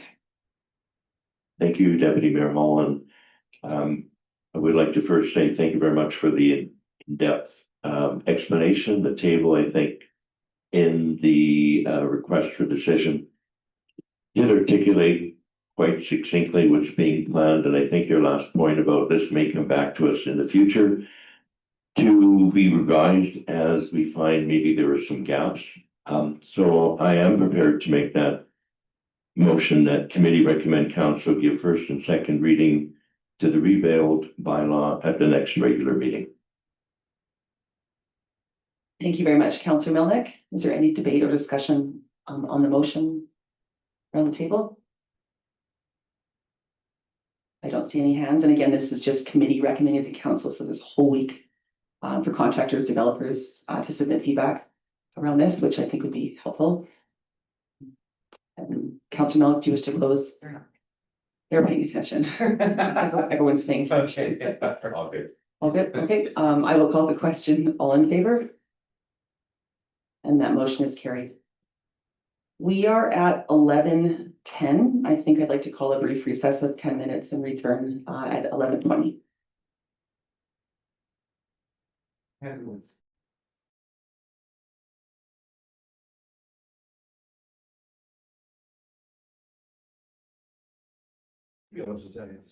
Welcome back, everybody. We are moving on to new business agenda item 7.3, post-wildfire infrastructure damage assessment, and I will look to Director Donaldson for this report request. All right, good morning, committee. I'm here with you today to discuss the post-wildfire infrastructure damage assessment in contrast to our initial report done in September of 2024. And so the recommendation today is that committee recommend council receive the report for information. We have different alternatives listed here for you as well.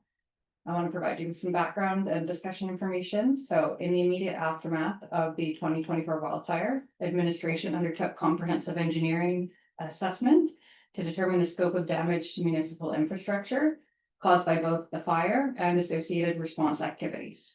These damages, which totaled approximately $3.5 million, were included in the municipality's disaster recovery program application and comprised of a range of asset categories that included roads, sidewalks, curbs, gutters, and things such as streetlights. Recognizing that demolition and debris removal activities might further impact public infrastructure, a follow-up assessment was conducted in July of 2025. At this point, cleanup efforts were largely complete, including at several challenging properties in the Cabin Creek area.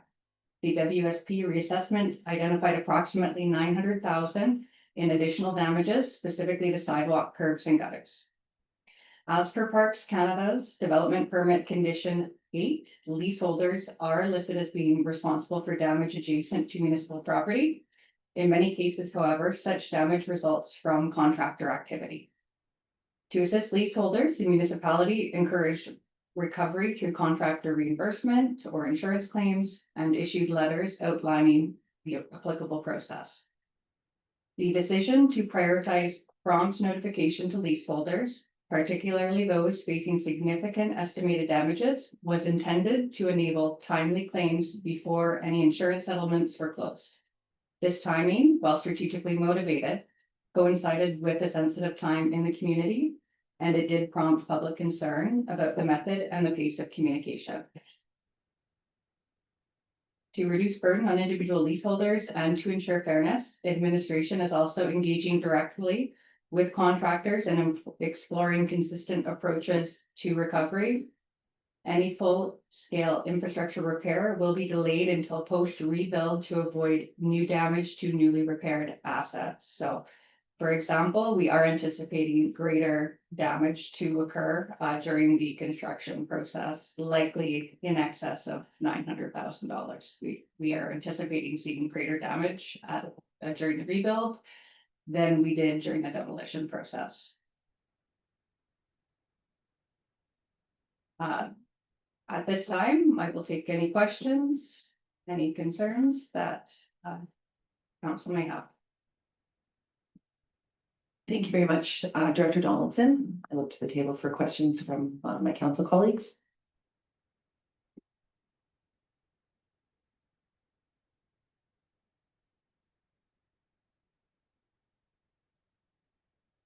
Councillor Demota.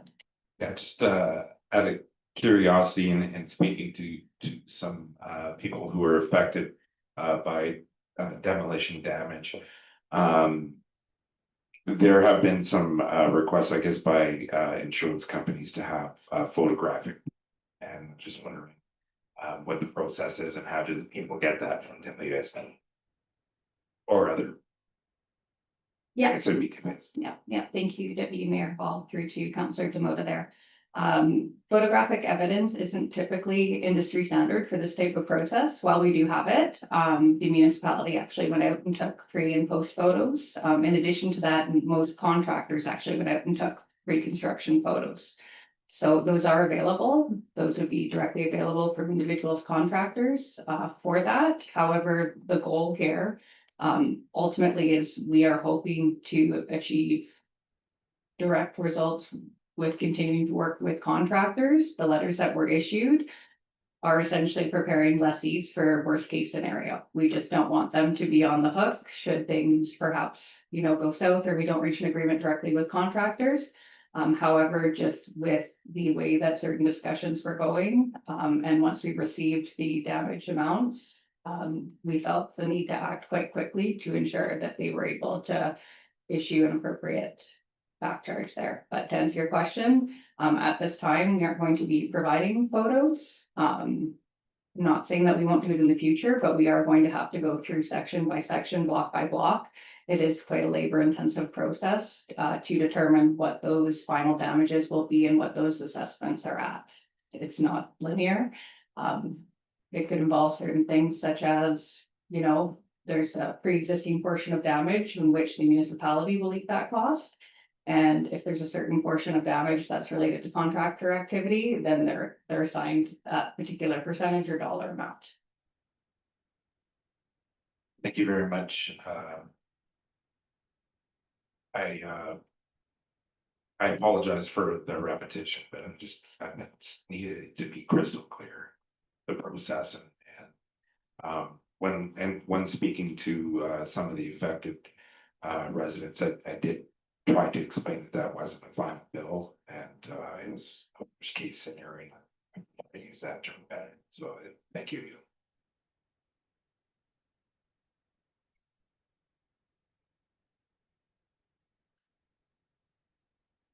Mayor Ireland. Thank you, Deputy Mayor Hall, and thank you, Director Donaldson, for the report today and also for giving those councillors who were able to attend a tour of some of the damaged areas yesterday so that we could have a better understanding of exactly what your report is about.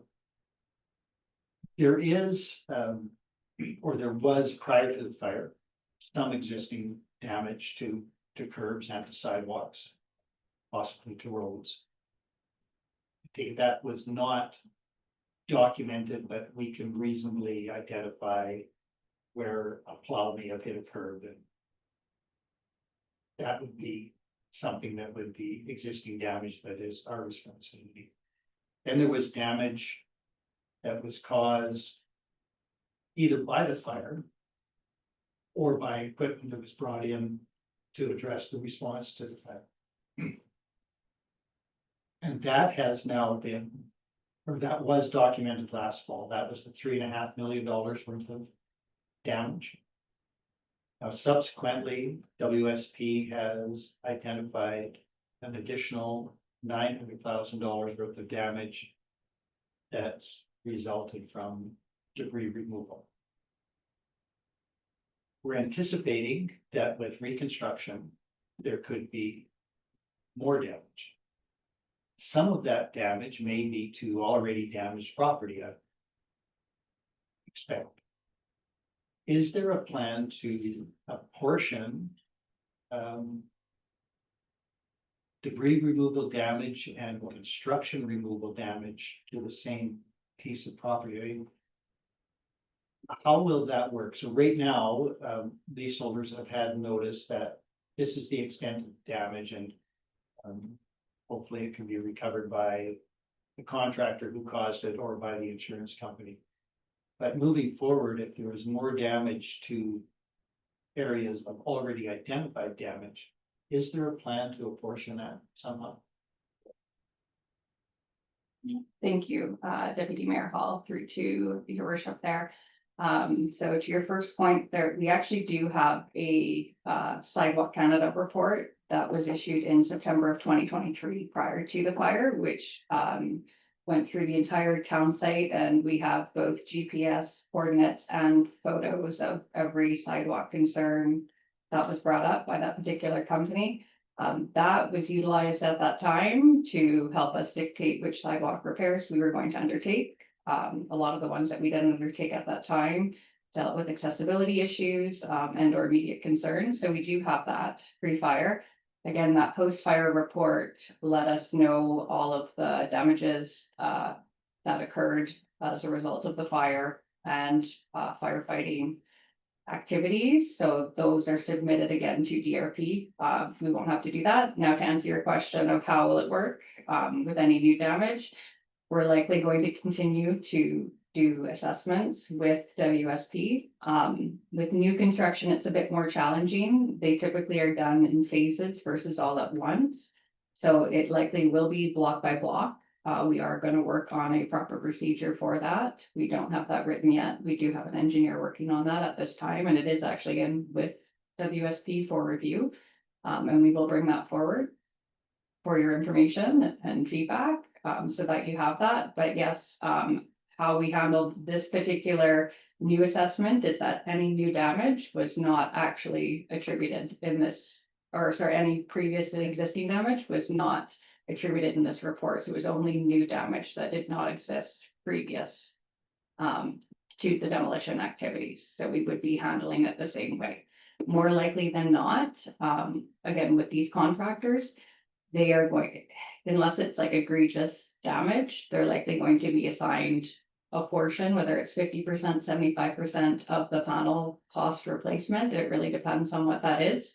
So if there were to be new damages from the construction process that significantly damage it further, perhaps there's a cost recovery opportunity to then make sure that the municipal tax base is not on the hook for that 25% ultimately, in a situation that we potentially may be out of. But we do have to understand that regardless of how we do this, there is going to be some cost to the municipality taxpayers. We're not going to be reconstructing any of this stuff in the next few years, so we have to consider inflation and other measures from reinstalling this in a few years' time.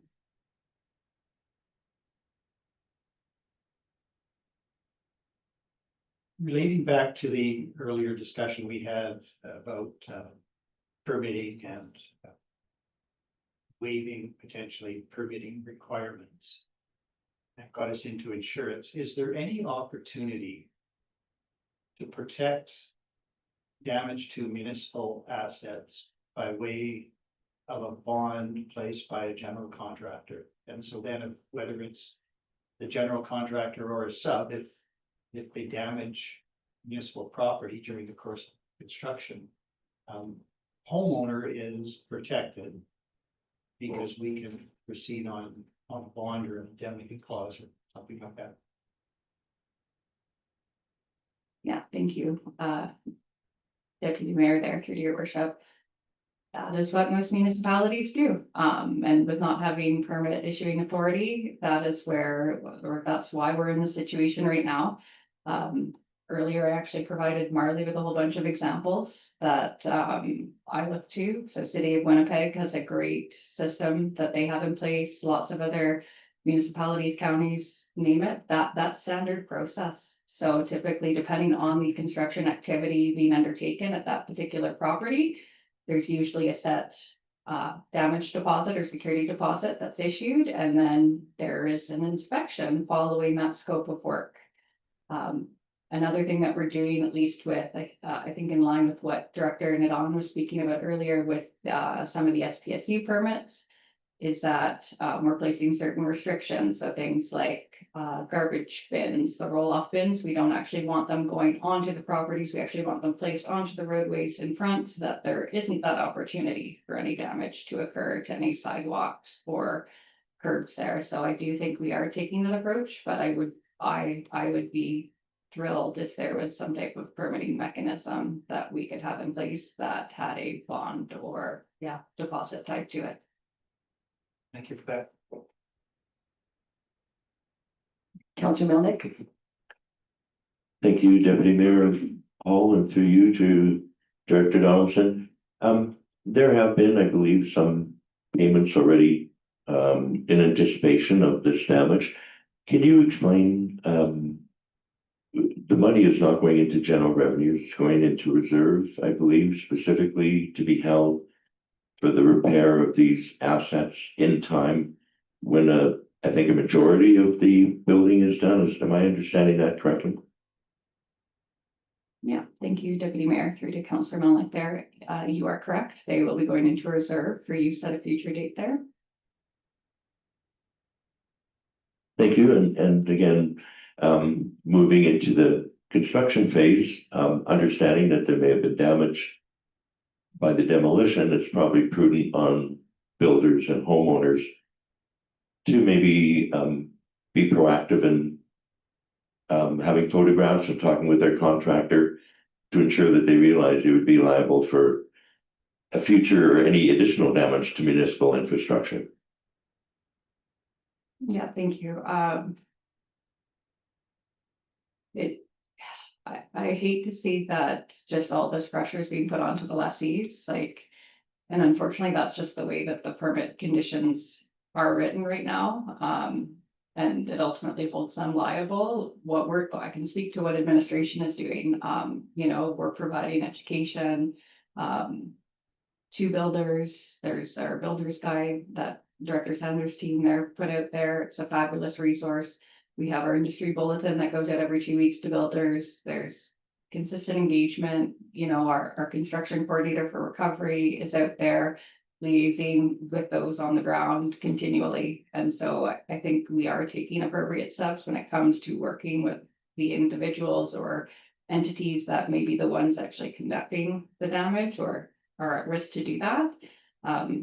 But any education, I think at this point is good. So I think if lessees are aware that potentially this is something that could come up. It holds a lot more weight when they have that discussion with their contractors or builders about that than I think when we do. So it is good for them to know.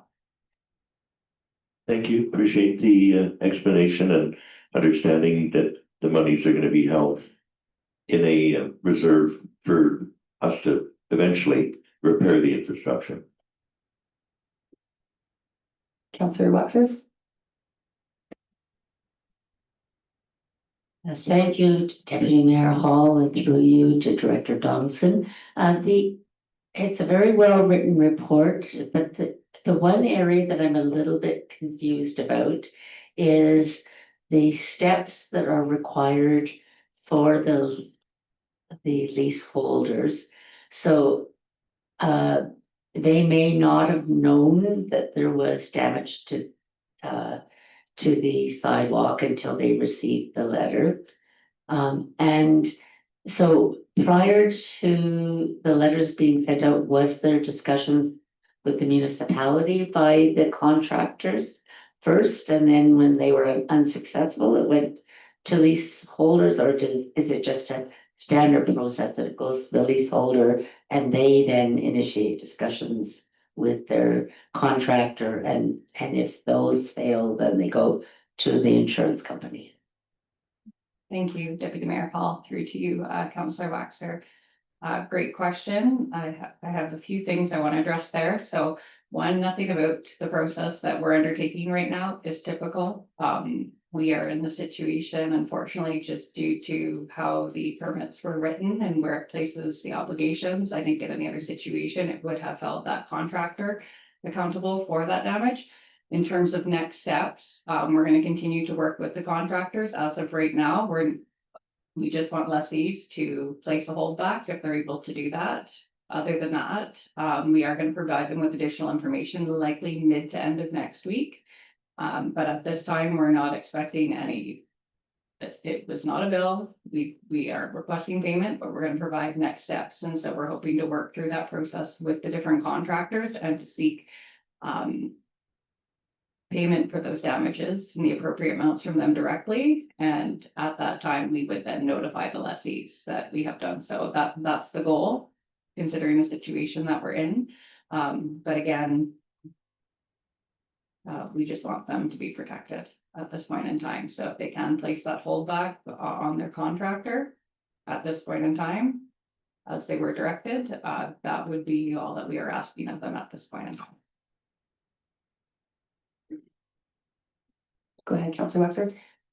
Sorry, because the comment I wanted to make is most of the people currently involved in a rebuild process were not anticipating and hadn't done the research around that. So I think I just wanted to have real clarity, really good clarity around that they would require that they themselves may not have paid the contractor, but then they would be required to go to their insurance company to ask them to put the hold back. Is that correct? Yeah, thank you, Councillor Waxer. If their insurance company is the one that is paying the bill, then the direction would be for their insurance company to withhold a portion, which we've indicated, because that's worst case scenario, right, of what that potential dollar amount could be. So that's the direction. If they are paying their contractor directly, then they need to issue that holdback. So it really depends on who's the one paying that final invoice coming from the contractor. Thank you for that clarity. Thank you very much. I think the challenge is that so many of us are doing this for the first time, but not by choice, and we really don't know what to expect. Just back to Councillor Demota's comment about insurance companies requiring photos, and if there are residents out there in some kind of holding pattern waiting for this, and I know you said there are photos. Could they access, like, if this is what the holdup is, could they access those for their insurance company? Thank you, Deputy Mayor Hall. We do believe that there is one contractor that stated that they wouldn't, or that they were waiting on photos from us in order to process anything, so. And yet they have pre-construction photos and post-construction photos, so we do feel that that was a delay tactic on their part. At this point in time, we're gonna proceed with what we have. We could, but it wouldn't be in the near future. Just we want to go through this process and hopefully resolve it as quickly as possible. And if we start providing photos to each and every one, it would actually delay us in resolving this. Hopefully directly with the contractors as soon as possible. And I don't believe an insurance company would require photographic evidence for a holdback when we have 2 engineered reports that speak to GPS surveyed locations of where that damage is.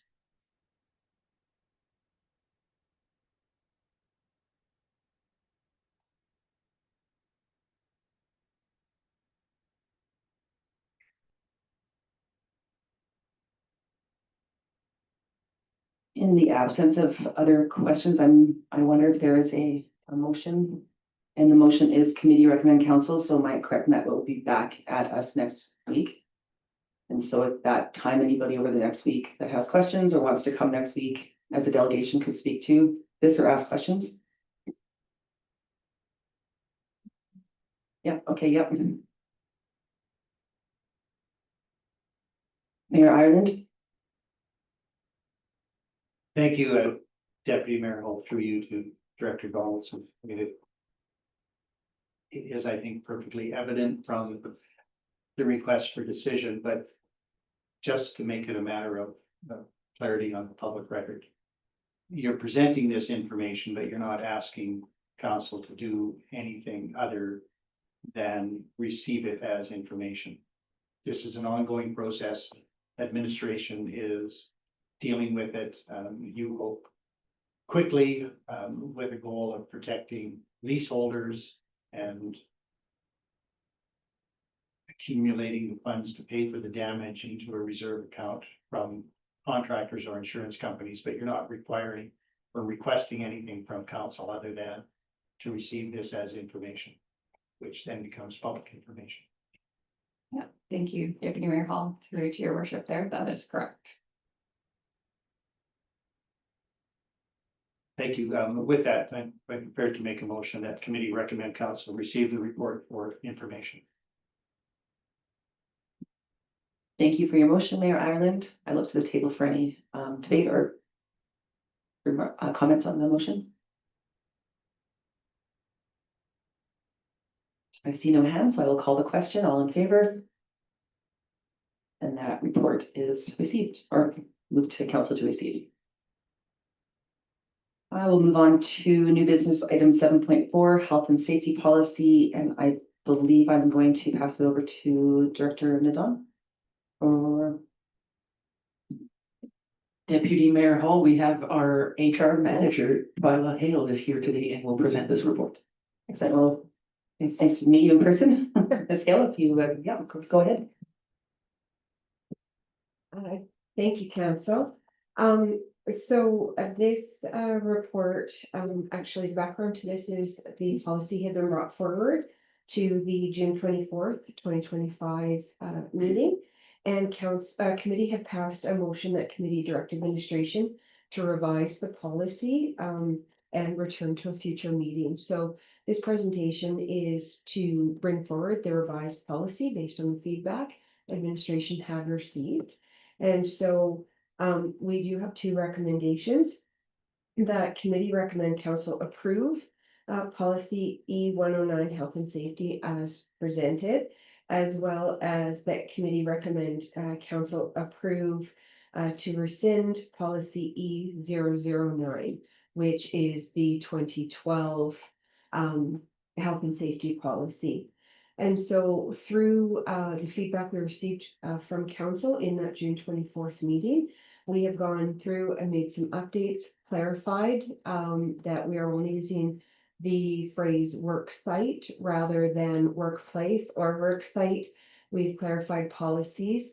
We determined information that had been housed, making the policy presented on the June 24th meeting quite large and cumbersome, is being removed out so that the requirements of the policy is needed for our certifying partner. AMSA, the Alberta Municipality Health and Safety Association, for audit purposes. It just contains that information, and other information will now be housed in the administrative procedure.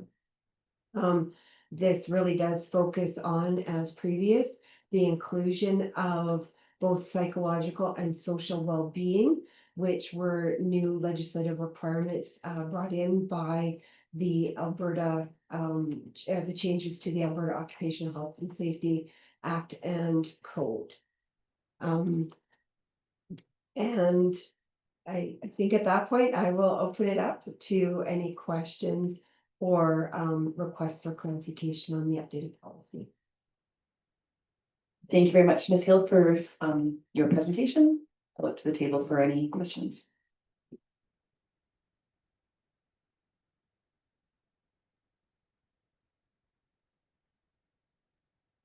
Councillor Melnick. Thank you, Councillor or Deputy Mayor Hall, and through you to, well, first welcome, Bylaw. Okay. In the policy, we reference the municipal health and safety association, and that's, I believe, the Alberta Municipal Health and Safety Association. Those are the folks that would certify our core standing. Due to the fire, and you know, I don't know how we are in relation to the every 3 year, I think, certification of core. Do we need to do that core standard in the next year or two, or is that something that'll be in 2027? Thank you, Deputy Mayor Hall, through to Councillor Melnick. That's a great question. So with the way AMSA, our audit process works through our certifying partner, which is AMSA. This year, we actually have to do an internal audit. And so we have scheduled that internal audit for October of this year. Those results do get submitted into AMSA. And then 2026, we do another internal audit by our own. And then in 2027, we do have that external audit where auditors from other communities will come, and then our auditors go and audit another community. So we are actually audited every 3 years, or every year. It's just 2 years we do internal audit, and that 3rd year we face the external audit. Thank you for that, and it's good to hear that that additional burden, and it's not a burden to do the exterior auditors coming in, and we do an exterior audit elsewhere. This is just prudent for us in the municipality to ensure that we're protecting our employees in all aspects. So I'm happy to see this has been revised to include the areas that you mentioned that needed to be added. But also what's good about this is it, I believe, helps us with our workers' compensation premiums, that when we continue to adhere to the core standards, we receive either rebates or we're charged less for workers' compensation premiums by that particular body.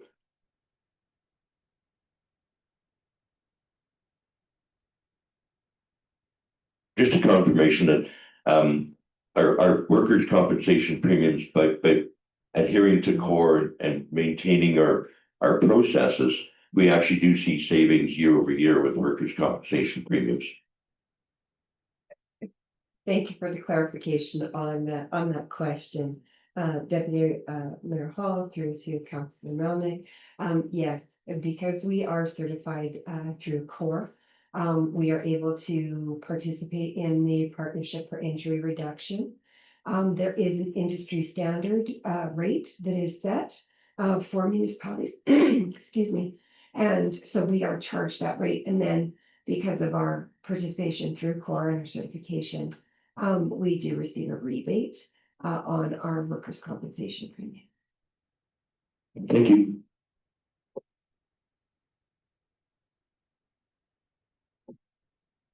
Mayor Ireland? Thank you, Deputy Mayor Hall. I hesitate because I've already dragged this meeting on. Through you to.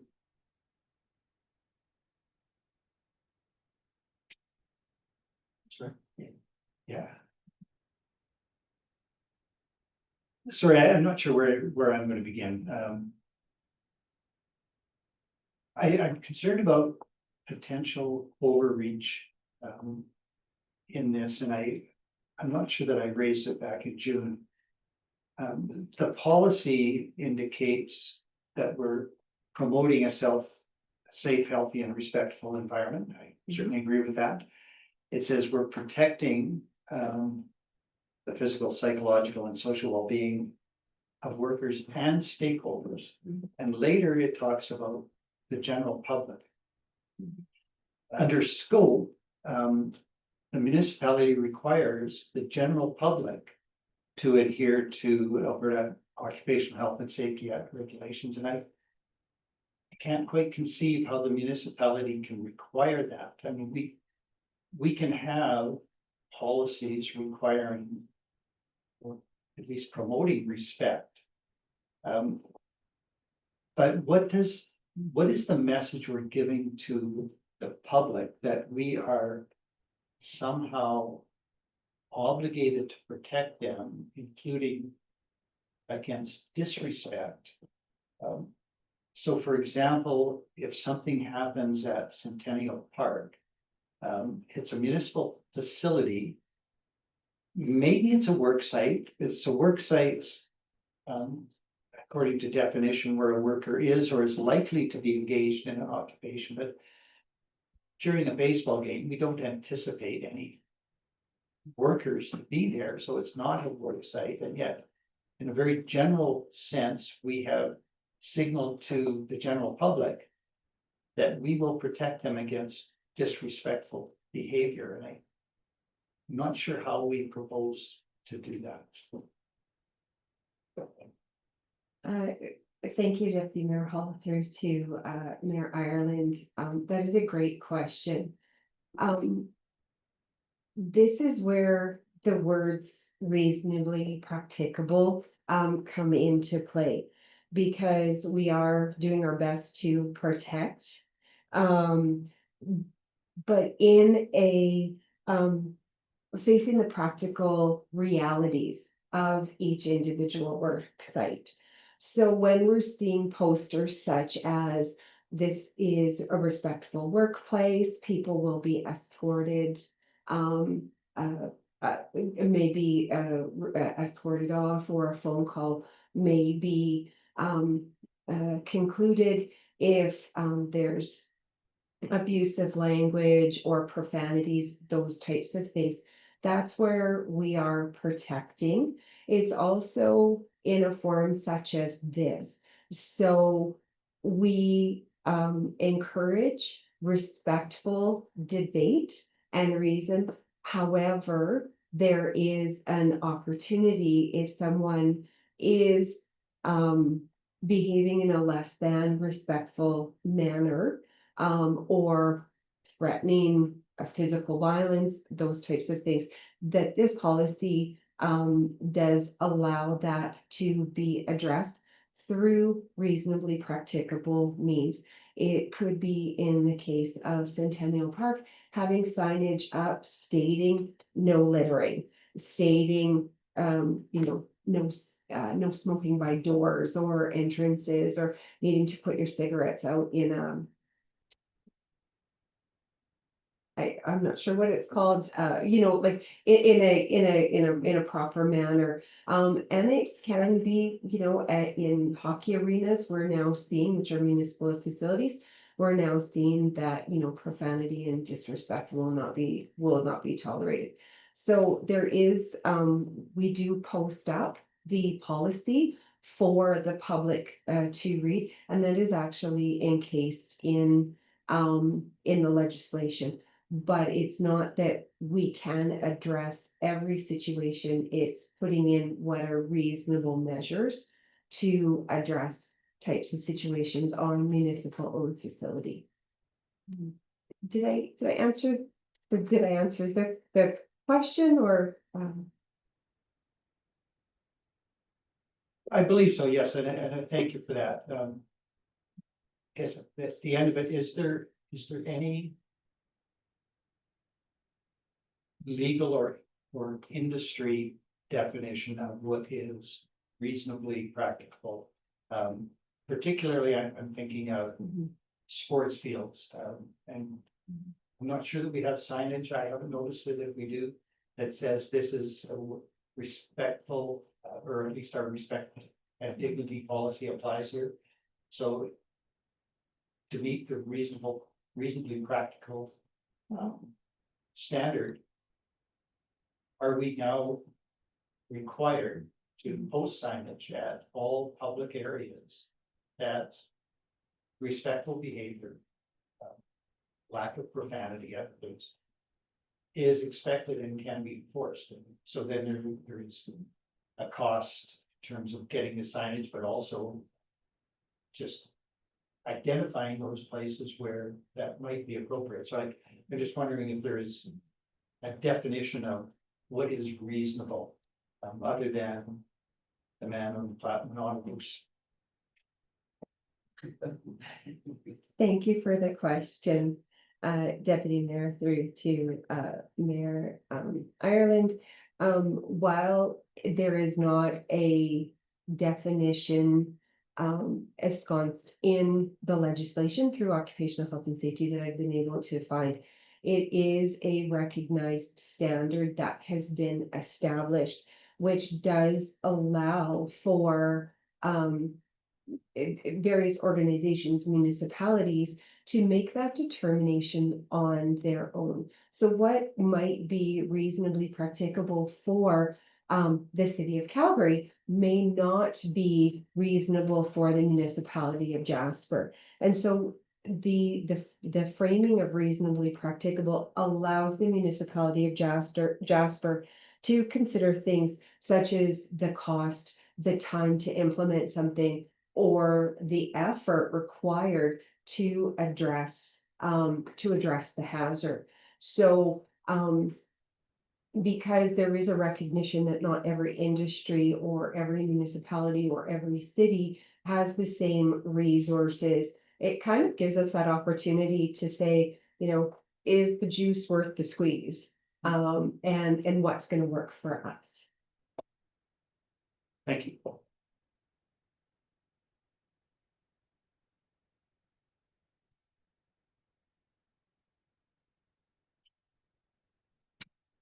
I don't see any other hands. Councillor Boxer.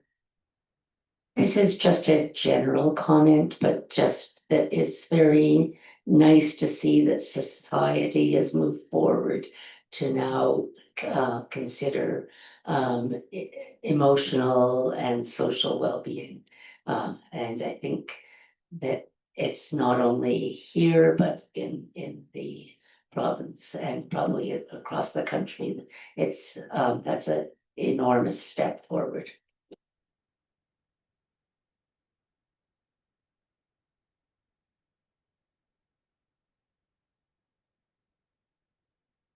Is there somebody who would like to make a motion? Or any more questions or comments? Councillor Boxer.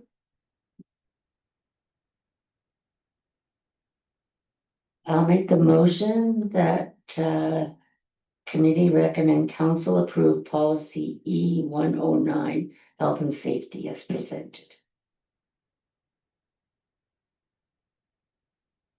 Are there any comments or debate on that motion?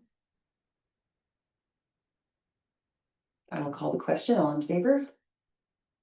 And there was another motion about rescinding E009, I believe, and I'm wondering if there's a councillor or a mayor who would like to make that motion, or is that a conversation we should have before that goes to the floor? So you're not a councillor, so well, you get to be a mayor and get to make motions. Is there anybody at this table who would like to make a motion to rescind policy E009?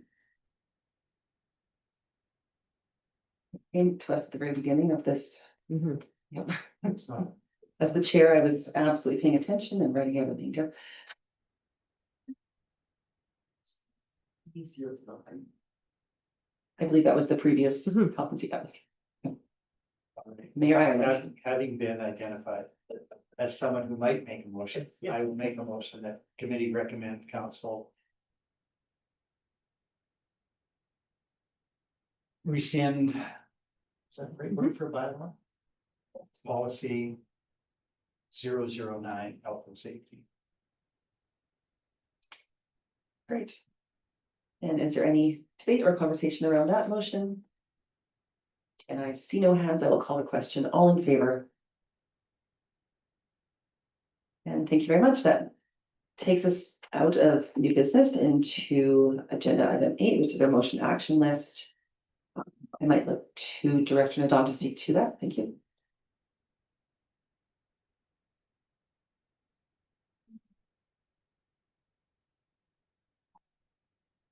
Thank you, Deputy Mayor Hall. Just a couple of edits as noted in the status column on the right-hand side of the document. The Jasper Skate Park item is recommended to be deferred to September 2025. And that is a financial item that relates to the completion of the project. So just to clarify that this is a financial items, and that's why we administration doesn't believe we'll have the information required until September 2025. So that's the first edit. And then the other recommended edit is for the advertising bylaw 2025. So that is in process. Therefore, the item on the motion action list is recommended to be removed. And with those two amendments, we would recommend that council or committee amend the motion action list as presented. Thank you very much, Director Nadon. Are there any questions, council, on the motion action list? And I just have one. I know Councillor Wilson, I think, asked this maybe a week or two ago around the skate park. Is there an idea of when that will be open to the public? Director Donaldson. Thank you, Deputy Mayor Hall. I've had this question 3 times today, actually. Yes, so we are putting out information with our comms team just to provide more information. So the concrete portion of construction is complete. Irrigation is now underway and on site, and that's going to follow by landscaping. So we're hoping for a completion date for the project as a whole of September 15th, with a very tentative grand opening scheduled for September 21st at this point in time.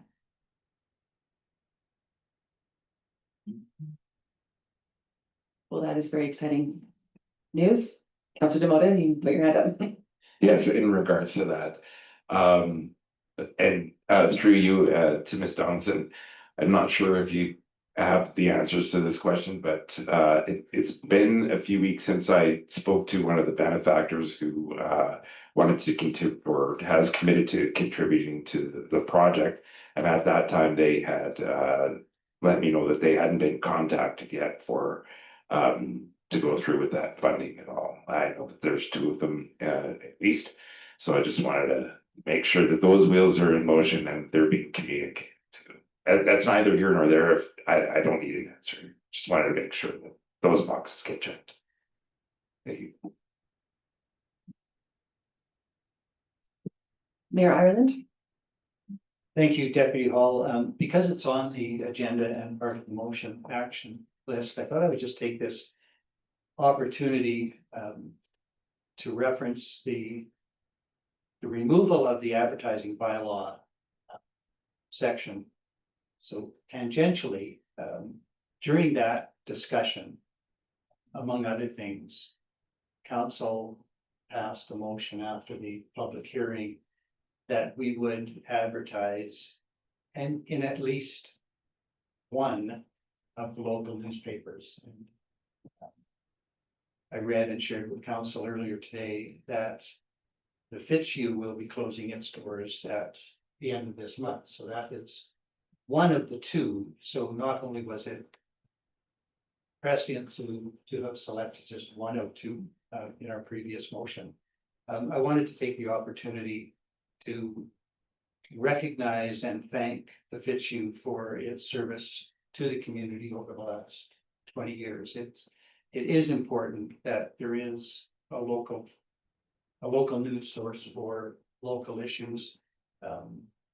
The Fitzhugh fulfilled that role in part on its own for many years, in more recent years with the local as well. But a sad day to see the demise of another local media source. And I credit them at this opportunity with having served the community well for these past 20 years. Thank you very much, Mayor Ireland. Is there a motion to accept the motion action list as is presented, amended, presented? Councillor Waxer? That committee approved the updated motion act. Excellent. And all in favor, I will call the question, all in favor, and that is passed. Moving on to agenda item 9, council upcoming meetings. Is there anything to report? Councillor Melnick. Thank you, Deputy Mayor Hall. Tomorrow I will be attending the monthly board meeting for the Jasper Yellowhead Historical Society. Thank you very much.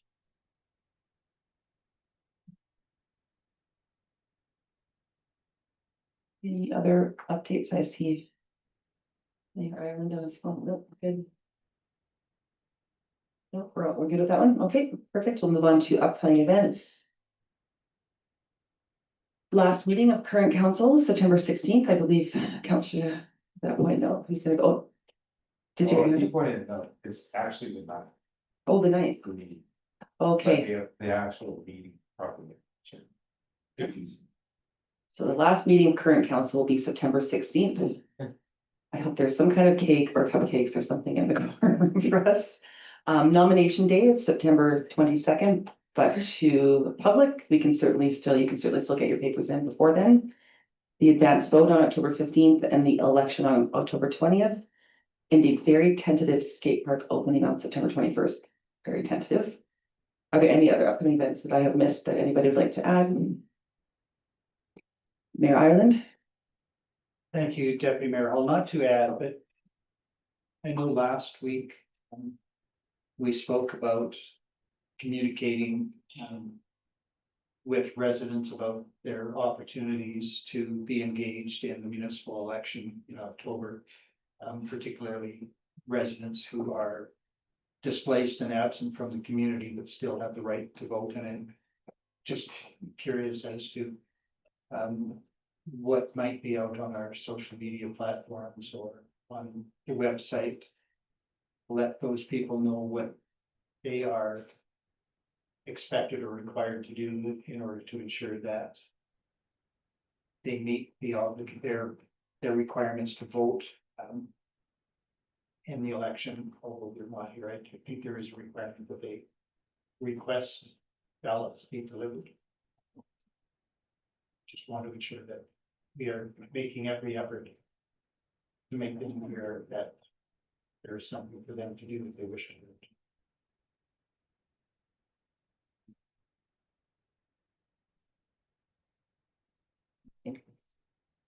Well, that's just a comment, or was there a question in there? The question is, we talked about the probability or the possibility or the likelihood or the certainty last week that there would be information on our municipal channels to alert people. I'm wondering whether that has gone out or when it might be going out, so that people who still have an attachment to this community and are entitled to vote that are not here will know in advance how they go about voting. Yes, thank you, Mayor Ireland, and just to clarify, people that are displaced can still vote. and they have to fill out a statement that will be provided to them, whether they show up in person at the voting station for the advance vote or election day. And I believe special ballots is what you're referring to. So if you are unable to physically come to Jasper to vote or don't wish to, or because you're displaced, then that process will also be available. So sort of two different items. The information is on the municipal website. There are ongoing campaigns going on social media with a variety of information about the election. I can't say for sure that this specific specificity of this item has been promoted directly on social media, but I am being contacted by their communications manager as we speak. So she is listening and hearing, and we will be sure to have messaging that can be specific to that.